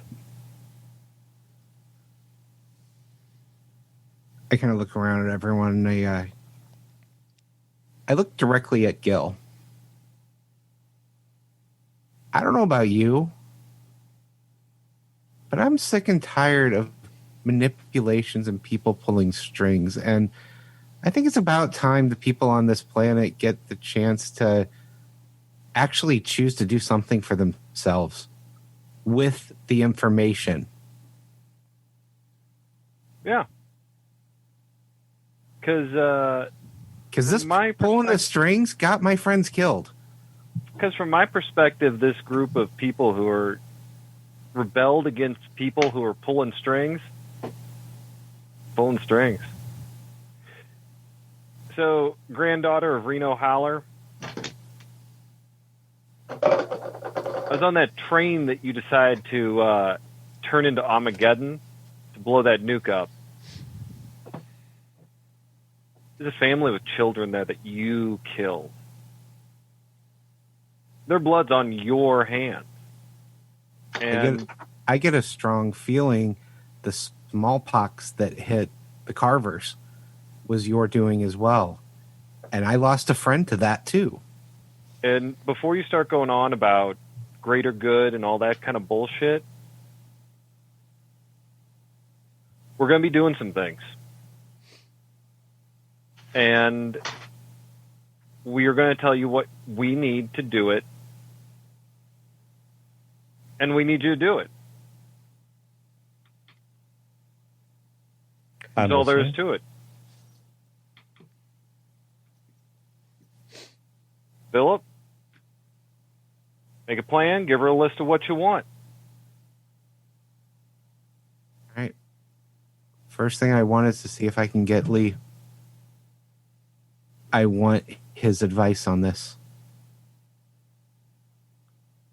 But what we need a neutral place for these people to meet. Somewhere they will all willingly go without fear of being ambushed. That's the most important thing. Emma, can you get word back to Amboy? I can. But if you mean Amboy, I'm afraid they would not see that as neutral ground. No. What I want in Amboy is Billingsley. That I can organize. Do you have access to helicopters? Looking at, I forget her name, Dragon. Dragon, yes. Yeah. One directly so, several indirectly so. We might need to borrow a helicopter to get a person or two to where we need them quickly. We only have, at most, 3 days, we're thinking, probably less. You get me the people, I'll get them moved. We need a representative from St. Louis. We need a representative from the Southern Army. We need a representative from Jacksonville. Apparently, we need a representative from Cape. And here's the real hard one. We need a representative from Mars. See if you can get that man on the radio with the Martian ships. Isn't the satellite uplink still at Amboy? Billingsley's in Amboy. Satellite uplink's in Amboy. Yeah. Helicopter can bring both.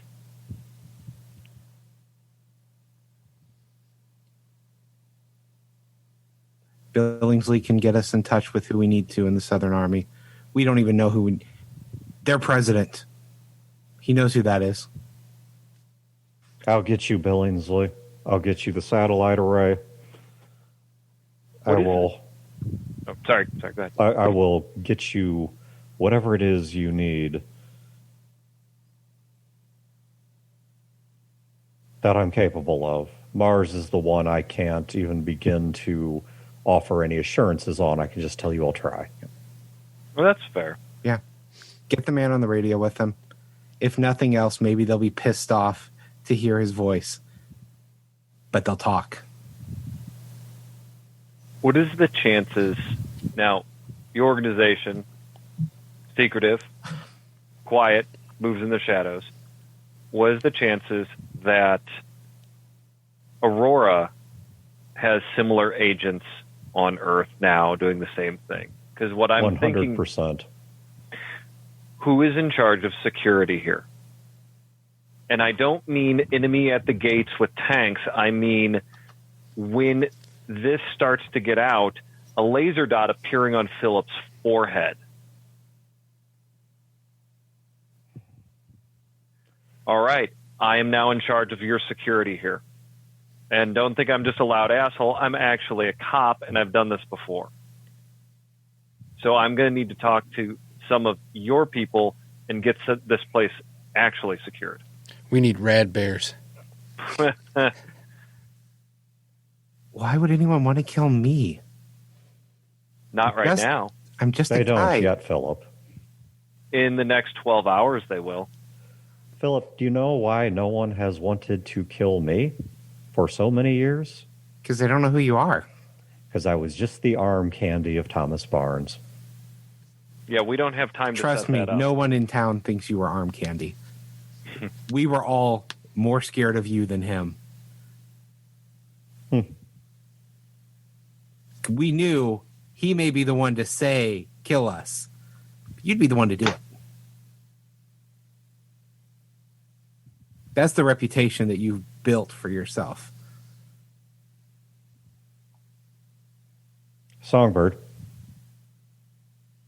work Yes. with them. If you need anything, Leopard is now at your disposal, not the other way around.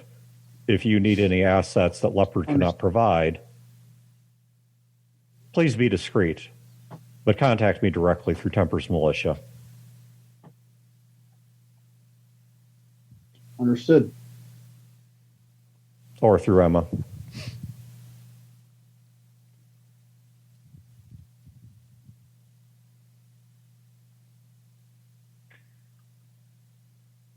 Junior, Yeah.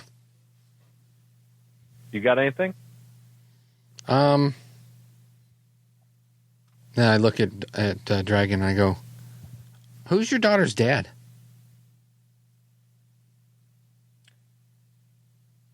Is he still around? For her safety, I prefer not to discuss that until this is all over. Kill leans over and whispers to Junior, "It's Philip." I mean, yeah, there's probably about a 1 in 50 chance it is. So that sounds like a percentage roll. Hey, 1 you and know 2 my on- saying, I'll let you roll on anything. I mean, you're in a town that produces cheap alcohol. I got a 71 on a percentage roll. It was 71 or Oh, See 72. if it was up or down. Well, I said it's 1 in 50, not a 50-50. So Yeah, that's true. you would have had to either give me bottom two or top two, either 1 and 2 or 99 or 100. But that means they slept together. That's right. That means they might have. I'm sufficiently prepared to do the recap next game. Yeah, it's like a Excellent. choose your own adventure. Yeah. All Junior, right. when the uplink comes, you are going to have to be in charge of getting that thing talking to Aurora. Or, you mean Or- Mars? Yes, I'm sorry, Mars. I mean, I can talk to both if you want. I mean, you know, I'm sure Max won't want to hear from me, though.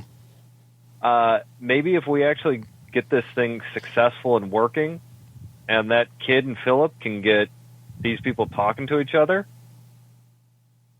maybe we just reach out to Aurora and say we try and negotiate. Yeah. Do When what people start shooting, it's going to be a lot of death. And yeah, I can do that. And you know, people love me, so I could probably get on their good side. Sure, no problem. You make me very afraid. I'm- But cool. He kind of cuffs you on the shoulder. and my arm breaks. Ow. So you're in charge of the security now, huh? Do I need a backstage pass or something? You know, I do see a lot of people with guns that don't have any insignia or kind of like, you know, yeah, we're gonna have to work some stuff out. Can I wear my Jacksonville coveralls again? The No. flight suit? No, never, ever again.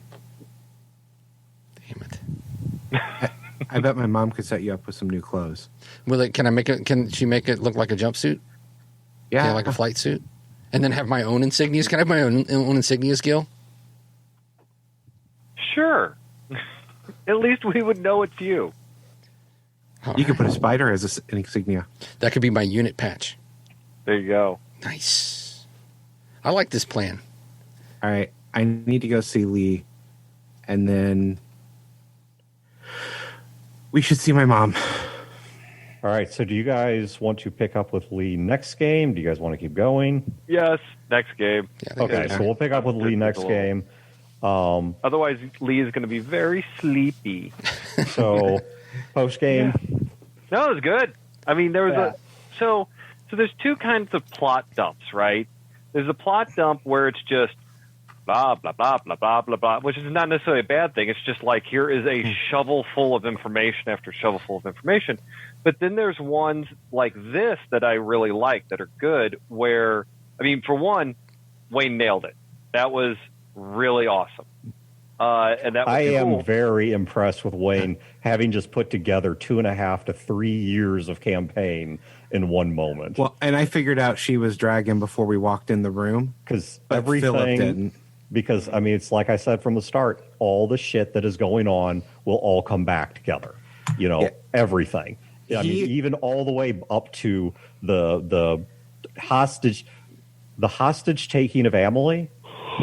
That was not only the first step in trying to get Culler and Holloway at each other's throat to get St. Louis to wake up, but the other thing that Dragon was doing with that was she was trying to get her own daughter off the table by showing her to be too vulnerable to possibly have anything to do with the zoo, because surely they would have protected someone against that, but B, to then get her daughter kind of spooked enough to move on, to go somewhere else, to get her out of harm's way. Yeah. And so What Philip hadn't put together, he hadn't put together the any of the stuff with the carvers. That they were the ones that took out the carvers until later in the conversation, and I had no idea that they were responsible for the nuke.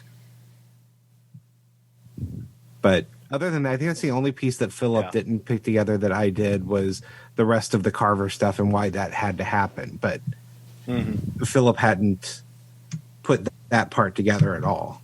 Yeah. But yeah, I agree with you. It was a nice... Because it was a lot of questions, right? It was Yeah. a lot of questions that weren't probing in the darkness, if that makes sense. It wasn't like, because a lot of times when players want to know what's going on and they don't quite have enough, it's fishing, right? It's just like, well, here, I think this, so I'm going to say this in character. And if they're wrong, it's like, But this session was different because we were able, it's like one reveal led to a question, which led to a reveal, which led to a question, which led to a reveal, which led to a question, and it was this conversation and this sort of evolving of what we knew, and that worked really well. I absolutely love the reveal of who the Zoo originally were. Mm-hmm. That was something I did not see, and that makes sense for the tactics they were using, for all of that, for their origins to have been the Secret Service. That's what Dan. That makes complete and total sense. I know. There's actually something we often say it through the Buddhist monument to our failures. They just won't because it's us giving advice based on what we fucked up.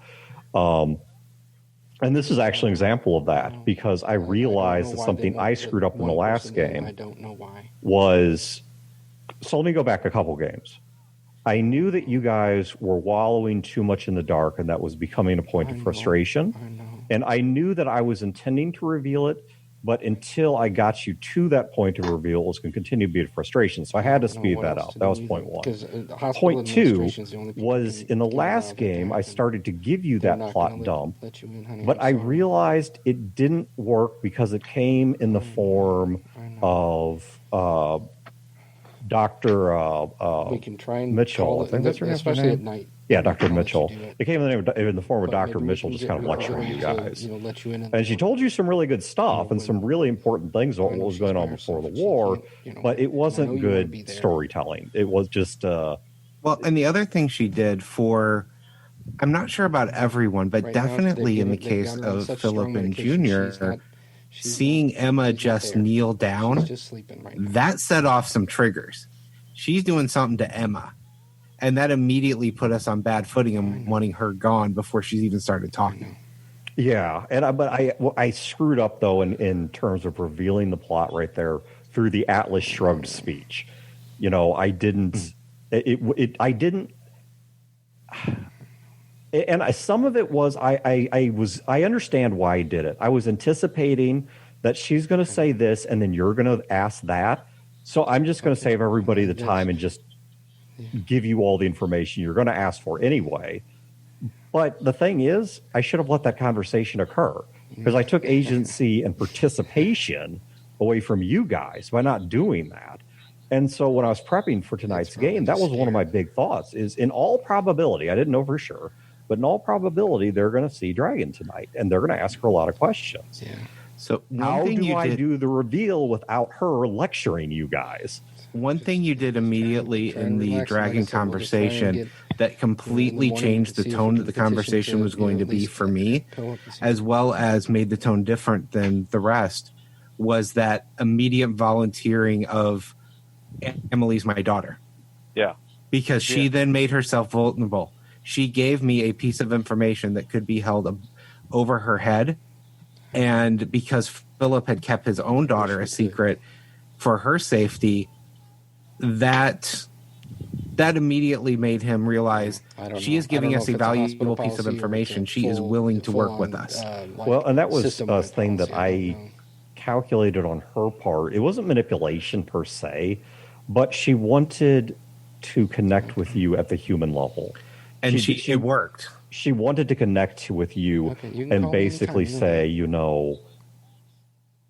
you have my daughter.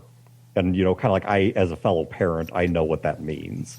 And I wanted her to connect with you, like I said, as a person, not as Dragon to Philip, but as, Erica really is her name, but as Erica to Philip, as a mother to a father. It was how I wanted her to come across. And, from there, then I decided unless you guys are just totally missing the boat, I'm not going to volunteer a whole lot until you ask, and then she's going to give honest and straightforward answers. She's not going to yank your chain. She's not going to bullshit you. And then as we got towards the end of that, there was another decision I made, which is, okay, you guys have had a degree of agency that exists within the manipulations and machinations of other people. Now, you've certainly made your own paths. There are some things that you made turn out very different than how I expected, and may turn out very different than how Dragon would have wanted. So it's not as if you were being on a railroad, but I really, really wanted the finale of this game to be yours. I didn't want it to be Dragon lies to you or threatens you or ostracizes you or just kicks you into it. I wanted you to pick what the next step is. And if the next step is you went to war with the zoo, then you went to war with the zoo. You know, but I wanted it to be your decision. And so I decided that all I'm going to do is have Dragon be relatively passive, just answer questions. And if you guys don't come up with a plan on your own or don't seem to attach to one on your own, then she's going to tell you in no uncertain terms, you know, her part in this is effectively over. This is your guys' time. If you got a plan, do it. Well, and that was the other thing. Philip wanted her to say, she gave the exact answer he was hoping for, that when this is all over, she disbands the zoo. Yeah, she doesn't even want it to exist. She only He keeps doesn't it around. believe it'll disband, but he believes that she believes that it'll. Yeah. Having a daughter kind of changed her entire view of this, which is why she's done some of the things she's done. But yeah, it really is her view. Now, once again, other zoo members may decide that, well, one threat popped up. Who's to say there's not another one hiding out there? But her view is this started as a feud between a general, the president, and the Secret Service versus this kind of Brodorian cabal of government. And once that's over, they're done. You know, their purpose is served. There's no more president. There's no more United States. And there's no more, you know, Brodorian cabal wearing their yak suits and peeing on each other. That yeah, no, I has very to be much fought. did. I very much did luck into the perfect character to be playing at the end of the game. Yeah. You know, someone who is so brain damaged that she does not remember that she is the hero of the Brodor narrative. Right? She's the government. She's the Clancy-esque, if Clancy had balls, you know, insider who has turned against the government, the Brodorian cabal, as Dan put it. Yeah, Philip is completely out of his depth at this point. As far as he's been concerned, he was following along with Joe and doing Joe's plan. And then after that got rescued by these guys, and he's hanging on with these guys and trying to make a difference. But this idea of people pointing to him that he has any impact or influence whatsoever, he doesn't see it. And he's like shocked that anyone's even suggesting this. I loved it when you were going through. It's like, oh, you have this great team. You have this guy, all these power players. And I'm like, I almost said, like, you don't hurt yourself figuring out Gil's thing. He didn't have one. Well, he's certainly past it. Yeah, well, go fuck yourself, too. I mean, you're not wrong, but...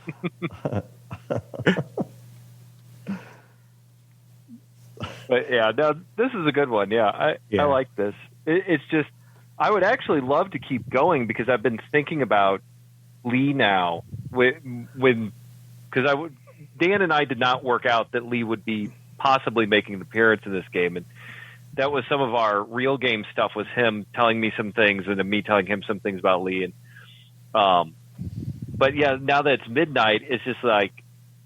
Lee would be like, okay, Lee, we're going to do this stuff. What do you think of this big, deep psychological? Like, whatever you want, Philip. I'm sleepy now. Yeah, I got trash to do tonight. You got to sleep.